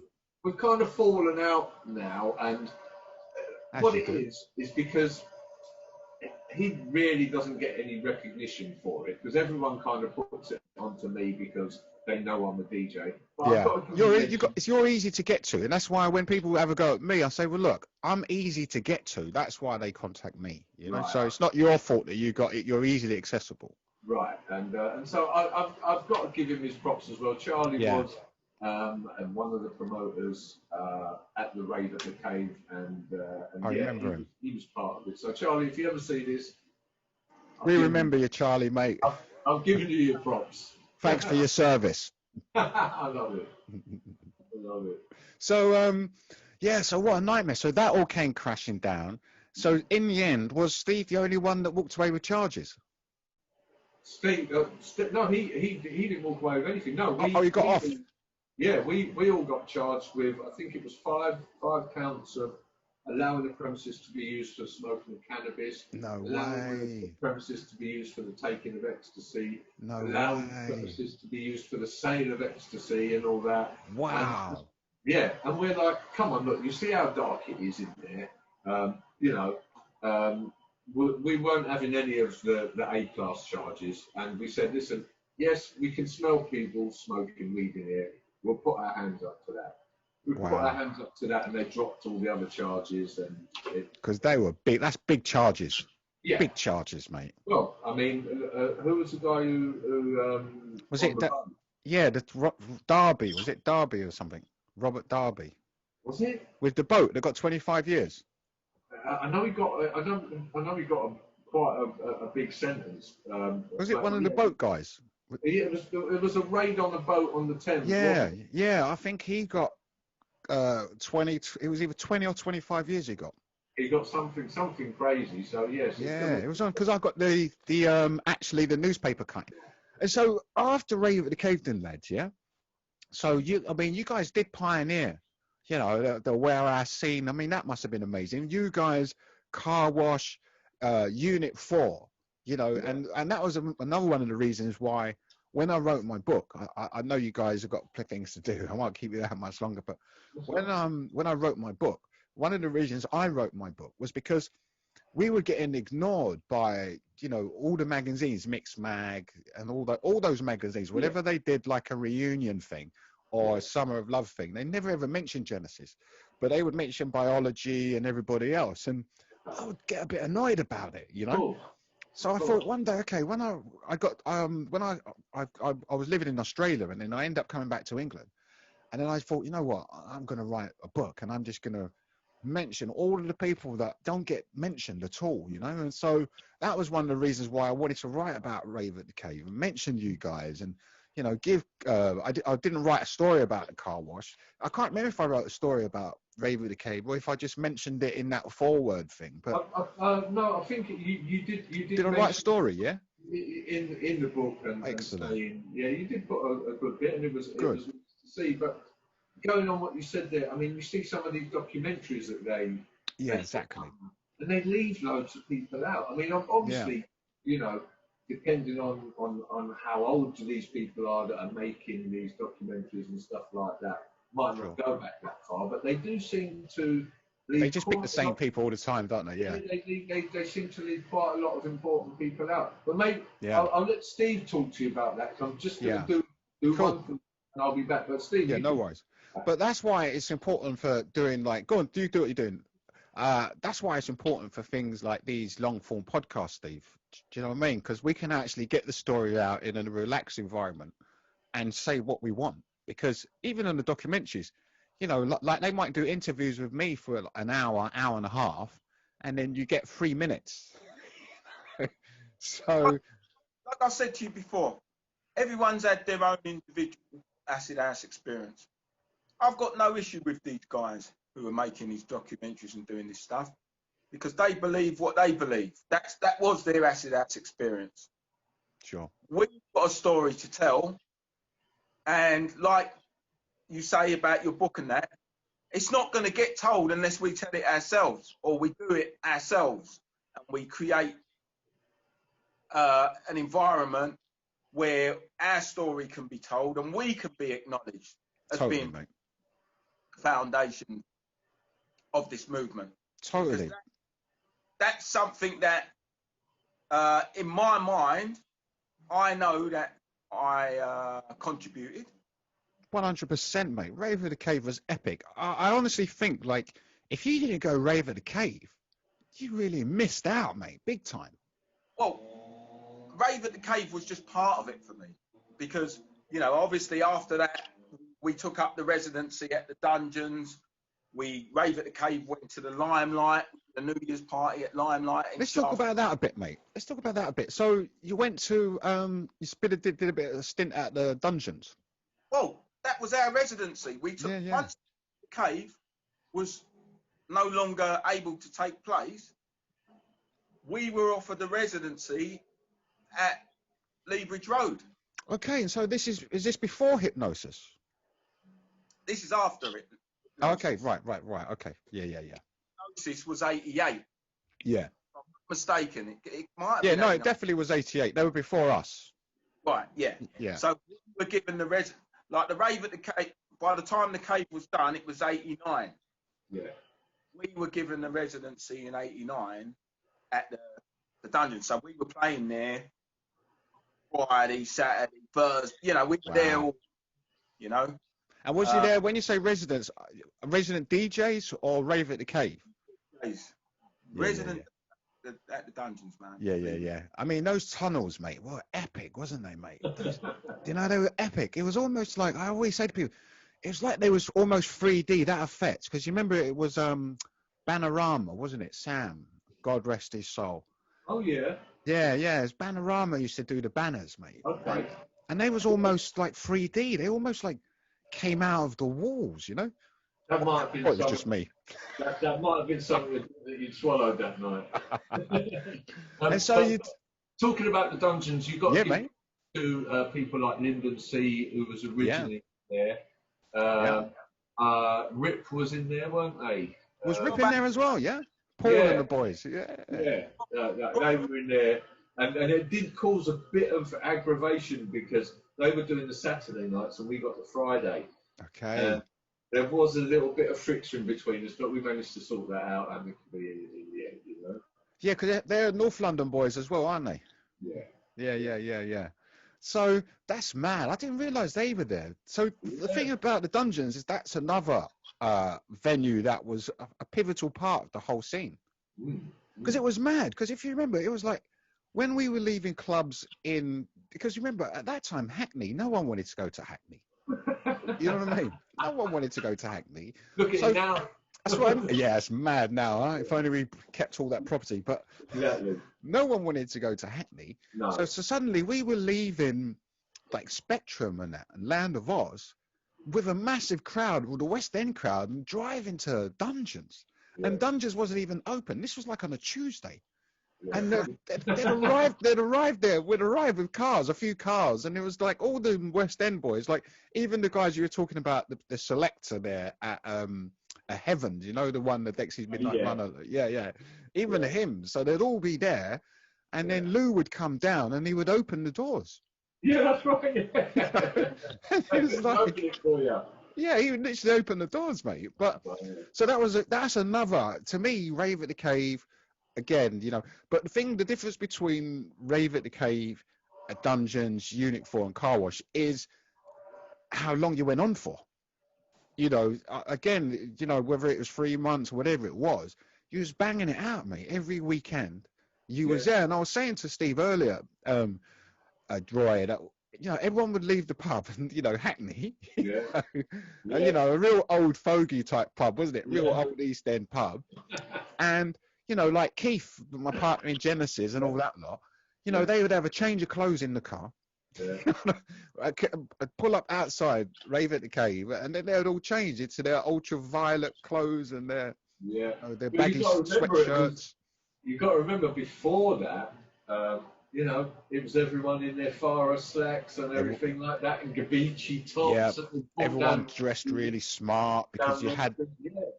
Because you had that John Paul Gaultier look, didn't you? That was with the shoulders and. Yeah, and it all changed to T-shirts and Converse and everything else. It's mad how that changed, wasn't it? And it's mad how it changed a lot of the. I mean, actually, we could even talk about that because I mean, did you guys obviously anywhere that's making money that people are considered illegal? Which is not illegal, but I mean, did you guys get any problems with people coming down and saying we want 25%? We had a little bit of that go on in the dungeons. Because people try it, don't they? They try it, you know. Yeah, and I think it might have been the same people that might have tried it with you guys along Lordship Lane. Yeah, mate. We had it there, and they said they came and said, right, we're doing the security. Unless you give us such and such pounds, and we just hired a new security firm from All Nations Club. Oh, right. but they were reggae security. Yeah. Reggae security and rave security is two different. Yeah, mate. You know, They're rough and tough. Yeah. You know, but we did give them some money in the end because it would have got really nasty. And they went, we'll stay and do the security. We no, take the money and go. Yeah. And that's the thing. People, they say to me, yeah, but why did you give them anything? You're like, well, if you want to carry on doing parties, it wasn't out of fear. It was just like, we could have just walked away and not done any parties, and it was over. No one would have ever come to us. But it's like, we wanted to do this. We wanted to carry on. Yeah. And if that means, because at the end of the day, you know, they tried to rob us really early. You know, like in '88, some dudes tried to rob us. You know, and so we learned, and we'd sent all the security. You know, we'd been hugging people all night, and we'd sent the security home, and then suddenly these geezers disappeared. You know, and they'd come to rob us, but we're taking like weapons off people off the door on the way in, and they were in the money room, and that was the only reason why there was any weapons in the money room, because we wasn't bringing weapons or anything like that. So when they came, because I knew it was on top, I knew someone was going to be coming through the door, you know, so I just picked up one of the weapons, you know, and when they come through the door, I just cracked him, and then they all got a bit worried, and then Andy and Keith, they steamed the other guys, and then they left. Oh, okay. But so straight away we were like, oh, this is a bit iffy, you know, this is a bit sketchy. Yeah. You know? But in the end, we was paying them. We were giving them 25%. But that 25%, that paid for all of the security. Yes. So there was no extra bills. Yeah. And, you know, they will stand up against it. Yeah, exactly. And they will stand up against anyone, you know. And I remember when some yardies tried to rob us. When we were doing in Ferry Lane. Okay. You know. Sorry, that's what I was talking about, Ferry Lane. Yeah, Ferry Lane, mate. Some yardies, you know. Yeah. And they stepped into the reception area, and they just pulled out these guns, you know, like just pointing this gun in my face, you know. So I'm like looking down this barrel of a gun, and they're basically saying, "Give us your money." But as soon as they pulled out their barrels, these security who are getting 25% of the door, they pulled out guns. So suddenly it was like Reservoir Dogs, man, you know, except like the guns in my face, you know, and they're saying, give me your shit. And then the guys are just pointing the guns at them, just saying, look, mate, but it was really funny because the security are all really, really calm. You know, they're just saying, look, mate, you're not getting any of the dough. Put the guns away and bugger off. Like, you know, walk away. You tried the thing. And they're like, you tried the thing, you tried it, mate, it's all right, I understand, we understand, like, just, you got to go now, right? And so they're all getting really nervous because these security have got guns pointing at them, and they're saying to them, it's all right, everything's going to be all right, just lower your guns and leave. So they're like, you sure? They're like, listen, they're like, once they realise it was on top, they're like, look, you sure everything's okay? You're going to let us go? We're like, yeah, they're like, not me. I'm just silent, just looking down about at his gun, thinking, just don't go off by accident. You know? That's all I was thinking. I didn't think he was going to shoot me, but I thought, oh, please don't go off by accident. Don't scare the geezer. You know what I mean? I was like, don't scare him. He's got his finger on the trigger. But and they were just like, look, mate, just go. And so it took about 5 minutes to convince them that nothing's going to happen. But you can't walk out that door with the gun in your hand because there's people outside. You know? So you're going to have to put it in your jacket now and just go, mate. Everything's all right. Everything's sweet. You know. So then it was like, all right, we're really sorry. You've had a touch. They're like, we're really sorry. And they put them away and off they went, you know. Wow. So when I look at instances like that, I have to say, well, if we didn't have those guys there, you know, like, you know, I mean, they paid, that covered that 25% that night. You know, because without that 25%, we wouldn't have had any money. You know, because I wouldn't have stood up. I was going to stand up against it. I'm not standing up against them, you know. And then effectively, that probably would have been the end of Genesis that night. Exactly, because I wouldn't have carried on. So I'm not going to carry on, you know. And it kind of, in the end, it did tether out because it got so hard to put parties on it in the end. But let's not talk about Genesis. Let's talk about, so what after? So did you go to like the Sunrises? Did you do some of those big parties? I think I only ever went to one sunrise because after Rave at the Cave and then Dungeons, that was when people started employing me to play at their regular parties. residents. That makes sense. I never actually played at a sunrise. There's always a confusion because I was on Sunrise Radio. Yeah. A lot of people would confuse it and think that I played. I never actually played at any of the sunrises, but I played at almost everything else. Because there was another thing, pirate radio. Yeah. I mean, pirate radio. At one point, no one was listening to it, and then suddenly, everyone was listening. Like I remember you on Sunrise. Sunrise FM, was it? That's it. Yeah. And that was early. That Sunrise FM was a pirate radio. And when was that, mate? That's like 86, 85? No, it would have been. I actually started on the radio after the Rave at the Cave. It was on before that. But I got into that just after the Rave at the Cave. And I think I'd done about 2 years on there, and it was good fun. Sure. But then what started happening was because the radio station was getting so much advertising. I remember like 10 minutes of ads every hour. Do you know what? I think it would be 15 minutes, something like that. So, and they used to do a thing called power play, where like if you'd done a record, we'd charge you so much money, it would get played on the hour every hour and stuff like that. And it just got to too much where there was adverts, there was power plays and everything. And I thought, hold on, we've got like 10 minutes for records in between all this, you know? Yeah, totally. But it made quite a good lot of money for a few people. And I mean, look at Centreforce now. Yeah. It turned into a legal station. Yeah, an established legal station. I mean, the only other one that did that was Kiss, wasn't it? That's right, yeah. The only other one that did that was Kiss FM. And so after that, Roy, did you start producing music and that? Because the music really changed, didn't it? It did. You know, like between 89 and say like 91. Yeah. What you've got to remember was all of the music was really coming from America. Yeah. You know, there was no one making really any kind of housey stuff in England. I hooked up with Steve B. Yeah. He went and bought a flat down in Stratford, and he went, these guys are doing some music. He goes, you should go down there and have a look. So I went down, and they were doing music, but I called it bon tempi music. It was like, it was genreless. And genreless. I said, what you've got to do, I said, you need someone with a sampler. And they went, we know someone who's got one. So we got him in. I told them what sound we was after. They'd done it. And we called ourselves Rhythm Section. And that was my journey into making music. Wow, dude. And so you just started banging them out?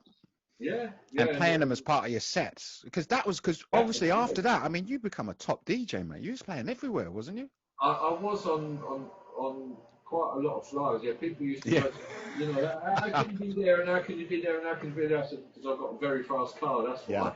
Yeah. And you do get there. It's just good. I'm really, really pleased that you guys took the time out to come and, you know, share some of these experiences, man. That's a pleasure. Thank you very honestly, much. Because not till people start digging. You know what it's like. It's so long ago, and I mean, people say to me, "Do you remember this?" And I go, "No, I don't." They're like, "Really?" And then they might pick a little bit deeper, and I'll be like, "Oh yeah, I do remember." So yeah, thanks for bringing stuff out. No, mate. I mean, it's important and that's what I was saying to Steve as well. When I was saying it to you, but it's you know, we never ever get an opportunity to do this in a long form way, mate. Yeah. You know, and with documentaries that come on TV, they're never going to have a long form. Yeah. So this is and it's difficult because I guess when you're trying to get the money to make a documentary film, that's where you got to add all these big names, and you know, you say you've got this one and you've got that one, and that's how you end up getting your funding. But it's a real shame that you can't get funding based on, look, we're going to tell the real true story, and we're going to speak to all of the different people that created an infrastructure which supported, you know, and put the whole scene, you know, on the right road, on the right tracks, you know. Well, that's where you come in. Yeah, and that's why I thought that's why I had to speak to you a lot about it, you know. And when I read somewhere that when I saw that you two did an interview, I was like, all right, I've got to get these two now. That's it now, you know. I don't care if they're shy; they have to come on. Do you know what I mean?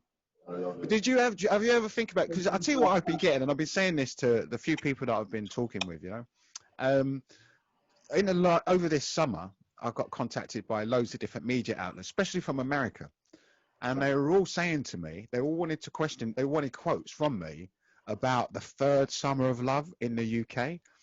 Really? And I was like, what third summer of love? And they was like, no. And they were like, no, it's going on right now. It's like, all right. What's going on right now? The third summer of love is going on right now. I must be really out of touch. Okay.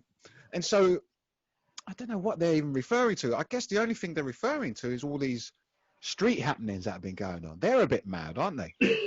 Well, I'm the same like you. I didn't know there was a third summer of love, but normally, third summer of love. Normally the older generation then are asked to find out. Normally, aren't they? But we'll probably find ourselves going, "Oh, I've heard they're in there. They're taking all drugs and everything."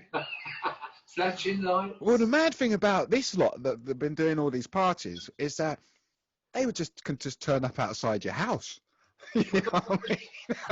Like 100, 150 people and just have a party. Right. I got to be honest. One of the things that this COVID thing has brought out is, like in lots of park areas or common areas, there are a lot of people having birthday parties, kids parties, and all of that stuff. So it's really brought people out of their houses for a little bit, Yeah. But do you think that it can happen again? Do you think there will be a third summer of love, for example?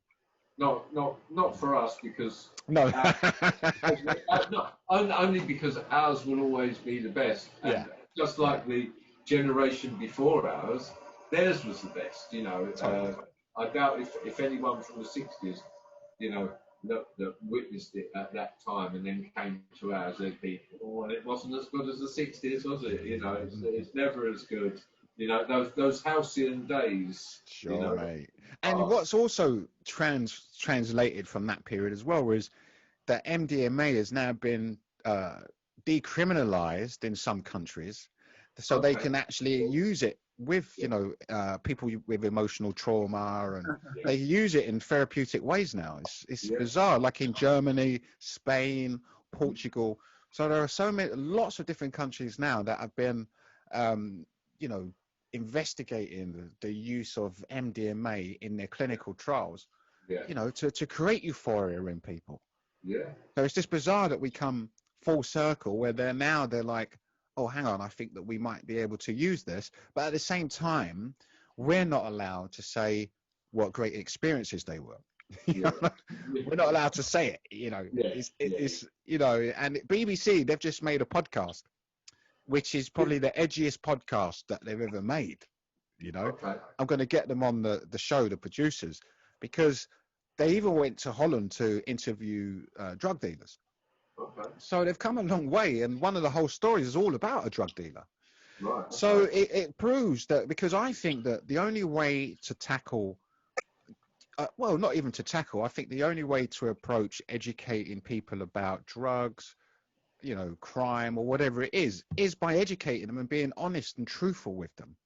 Yeah. And, and the fact that you can't really talk about drugs because, all of your advertisers are not going to advertise, they're not going to promote your show, you're going to lose any kind of monetization, and then the networks are all going to ignore you because you've actually said something which was quite positive, and then you think, well, all of these clinical experts, all involved in therapy, all of these people are now using these things that you said were detrimental to us in a positive way, so it's like, be honest. I think be honest. Do you remember that advert they used to do with the eggs, when they used to like crack the egg and they used to say like, this is your brain on LSD?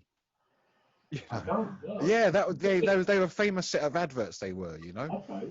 So I just feel like if we take an honest and real approach to to drug education, I think we'll go a lot further, rather than just shutting people down, Times have changed, and what our scene did bring about, really, pre acid house,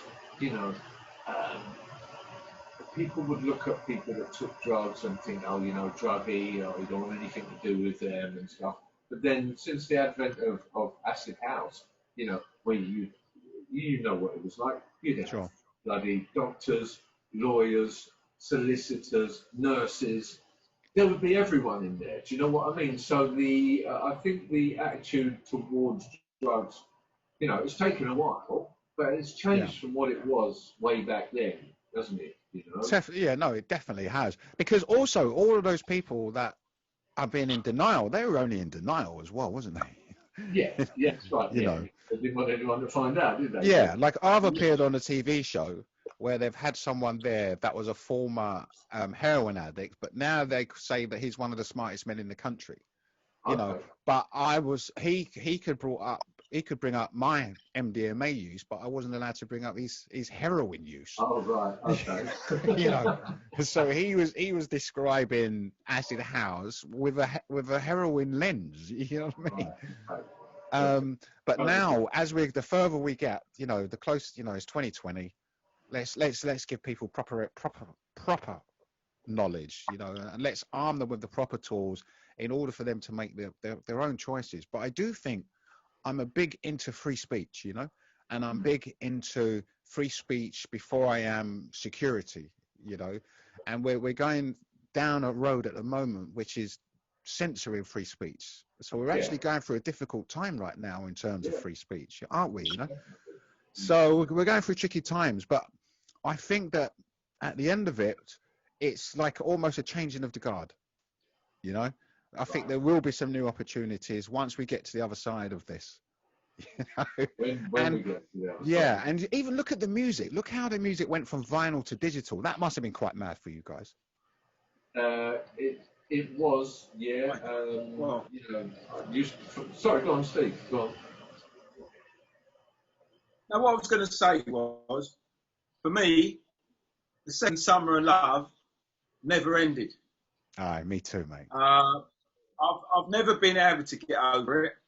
We are 30 years plus later, and I'm still getting flashbacks. And I've always been, I've always reminisced. And as you know, when I events at the moment, which are all about reminiscing the summer of love, I've always played old school sets. I've always stuck to my guns. I've played up-to-date music, don't get me wrong. I'm a DJ, I'll play anything. I'll play the Rolling Stones. Aye. I'll play the Cure. I'll play whatever you want because I'm a DJ. I'm not stuck to any particular genre. I have an eclectic taste in music. But with regards to the second summer of love that we were involved in, that is something that not only myself, a lot of other people are finding it hard to get over. And when we put on these events and we try to recreate what we had in terms of decor, the music's the same, but the decor and the vibe, and people are in a state of ecstasy without taking ecstasy because they're being taken back to what a lot of people would consider the best time of their lives. I mean, I've had a lot of high points in my life, and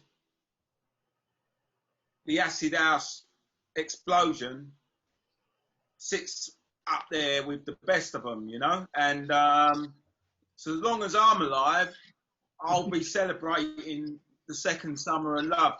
You spoke about the third summer of love.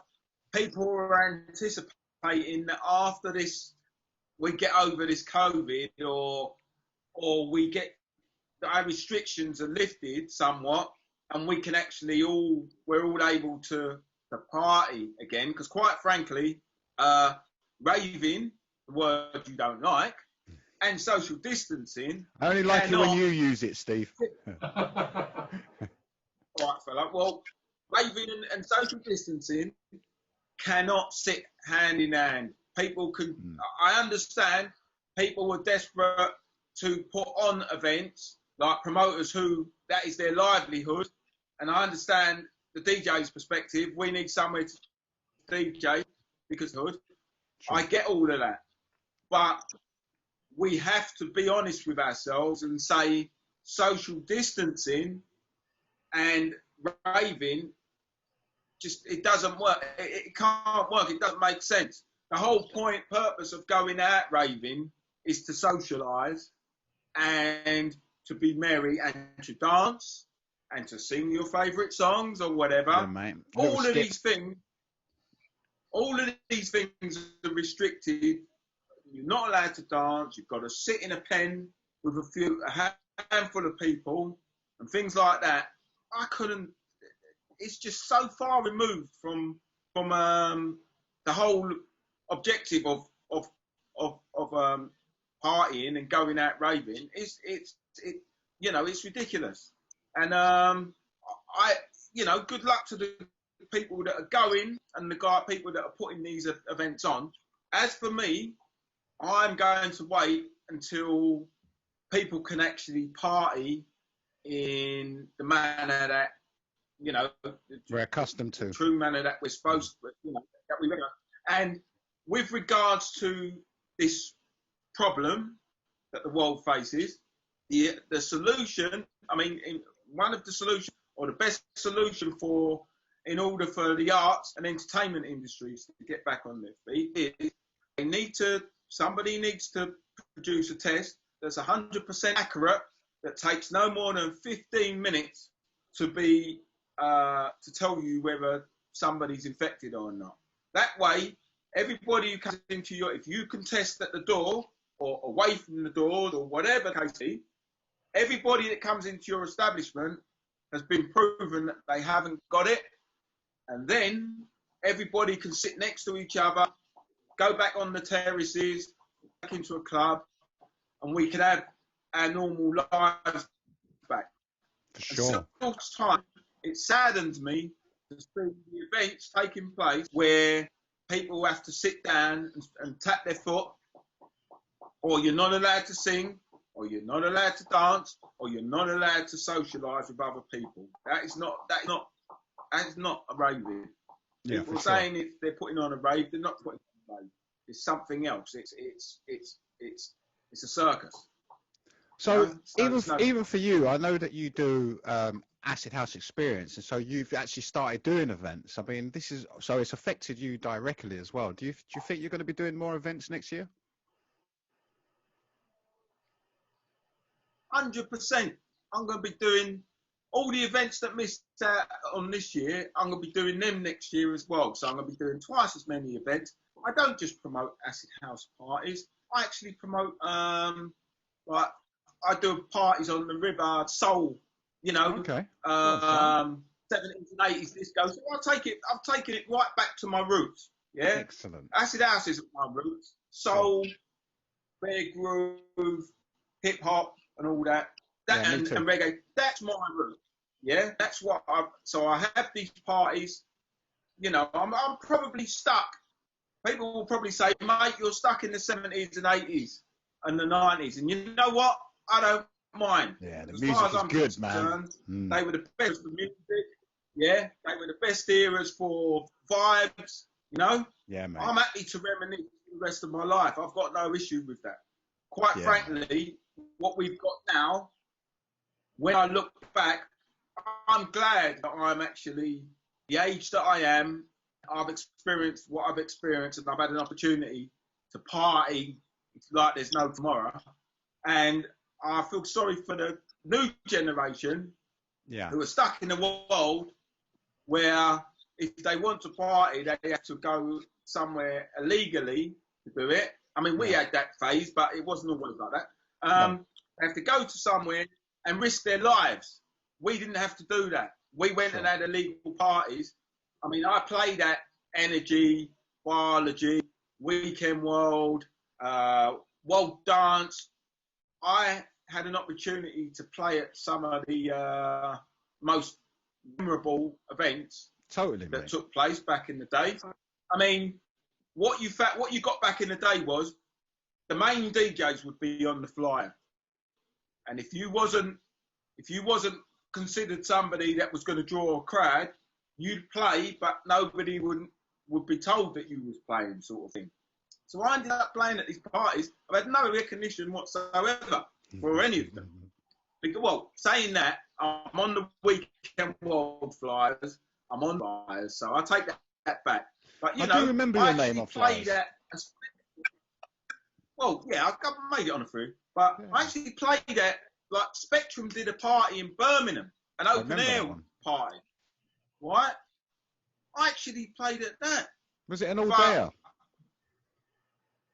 Yeah, it was an all-day thing. It was Kevin Millings, the pure organisation thing, you know, in Birmingham.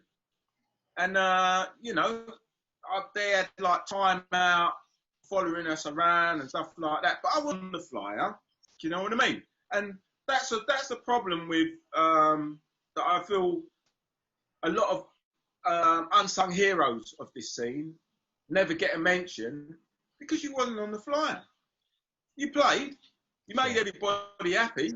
Yeah. A lot of the guys, the main guys who were on the flyers, they didn't show up. Yeah, they wasn't even there. They were on 100 flyers.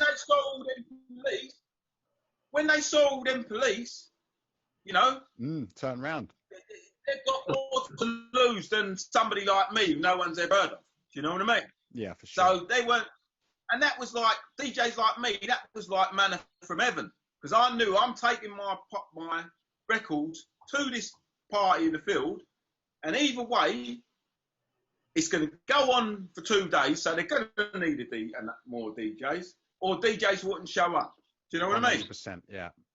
You know, I did parties. I've done parties in fields like where me and Adansky were the only people that managed to get through the police blockade. Excellent. So I've literally played all night on my own. Excellent, mate. Feel full of people and stuff like that.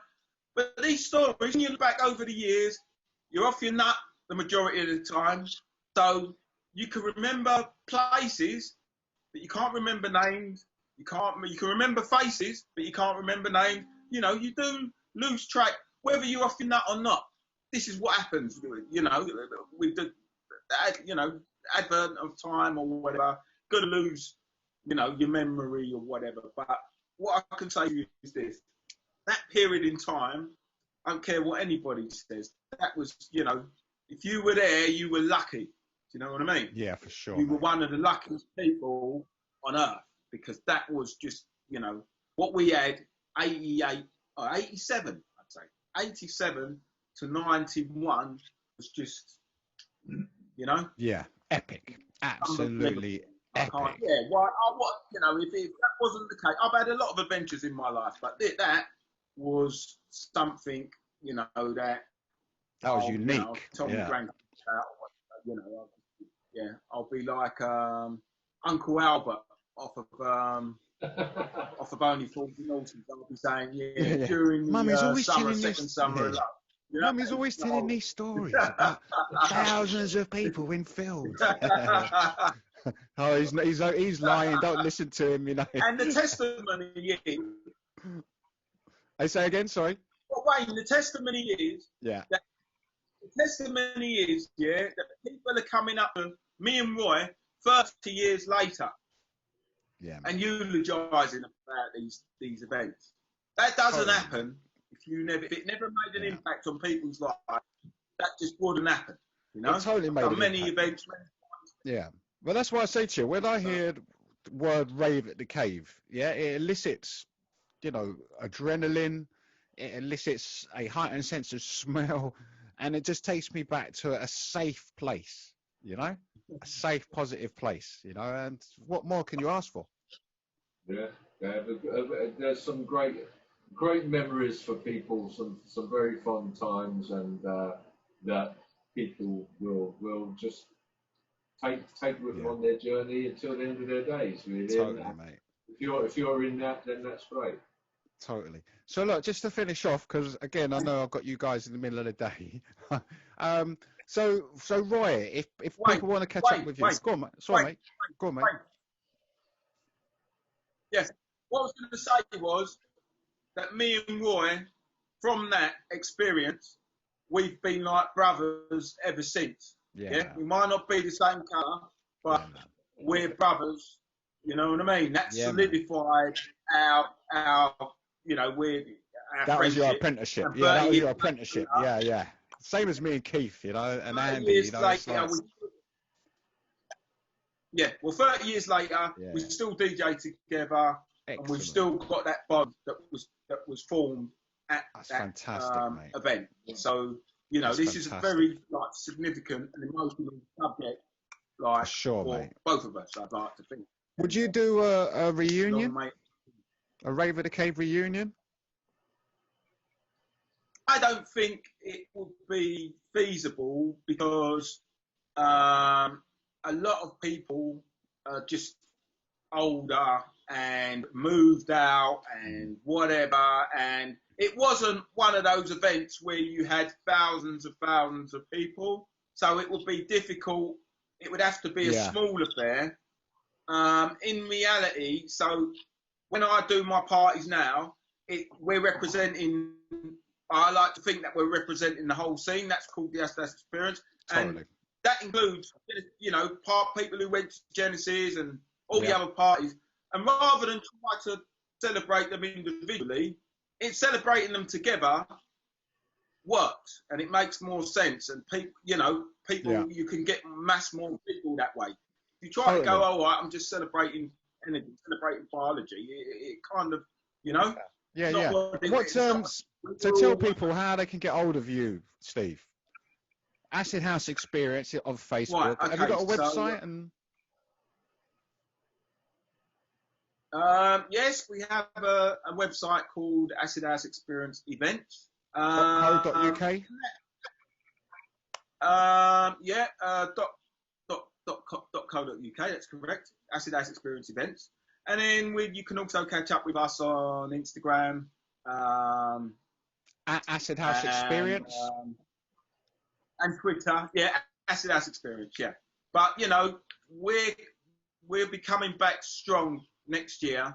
And, look out. And especially Return to Heaven will be, you know? Yeah, mate. The main event. So you make sure, Wayne, that you're, of course, on the phone, you know what I mean? Yeah, definitely. I mean, the group that you got there is probably one of the most active groups out there. You do a lot, mate. It's work as well, isn't it? You know, I've got a EllisDee magazine. It's like 500,000 people, but it's work, isn't it? Yeah. Creating content for that group. But we've got 75,000 followers, so that's enough to be, that's enough to be getting on with, you know. You do funny memes. The majority of the rave community, I think, signed up to it. Yeah, for sure.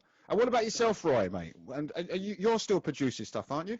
Yeah, I'm still producing stuff. I mean, you're massive out there on the scene, aren't you? It's been pretty good for me, you know. Yeah, mate. I have had to change my style of music. I mean, I still get booked to play a hell of a lot of old school. Sure. I went down I went into breaks for a while when that started, because I liked that. It was a bit of an older crowd and it was something different. Then all of a sudden dubstep came along and just smacked it in the face, and then all of a sudden breaks was no more. Obviously, I've been down the jungle route and the drum and bass route. Because a lot of people that know your name, they don't even know that you came from that Acid House era, do they? They just know you from the jungle stuff, don't they? Yeah, that's right. Yeah, they do. Yeah. I mean, even people come up to me and they go, "Oh, I didn't know you was part of the rhythm section." I was like, "Yeah, I was, you know." They don't even realise that. I mean, a lot of people do, but a lot of people don't. Yeah, for sure. Yeah, still producing. I teach music technology in a prison. Cool. It keeps me busy. And how can anyone get hold of you, Roy, if they want to catch up with what you're doing?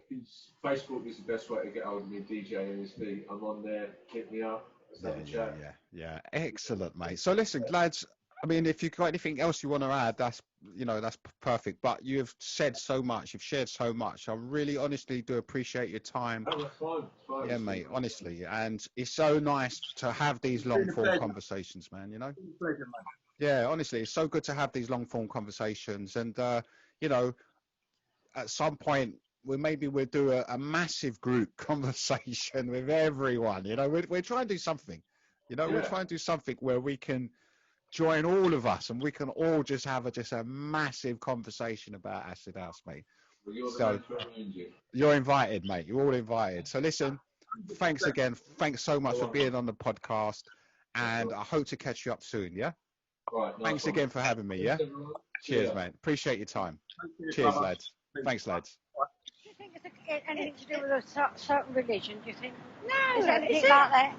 No, it's No, more to do no. with a kind of a drug, isn't it? It's a drug. Yeah, well, those that take it ought to be ashamed of themselves.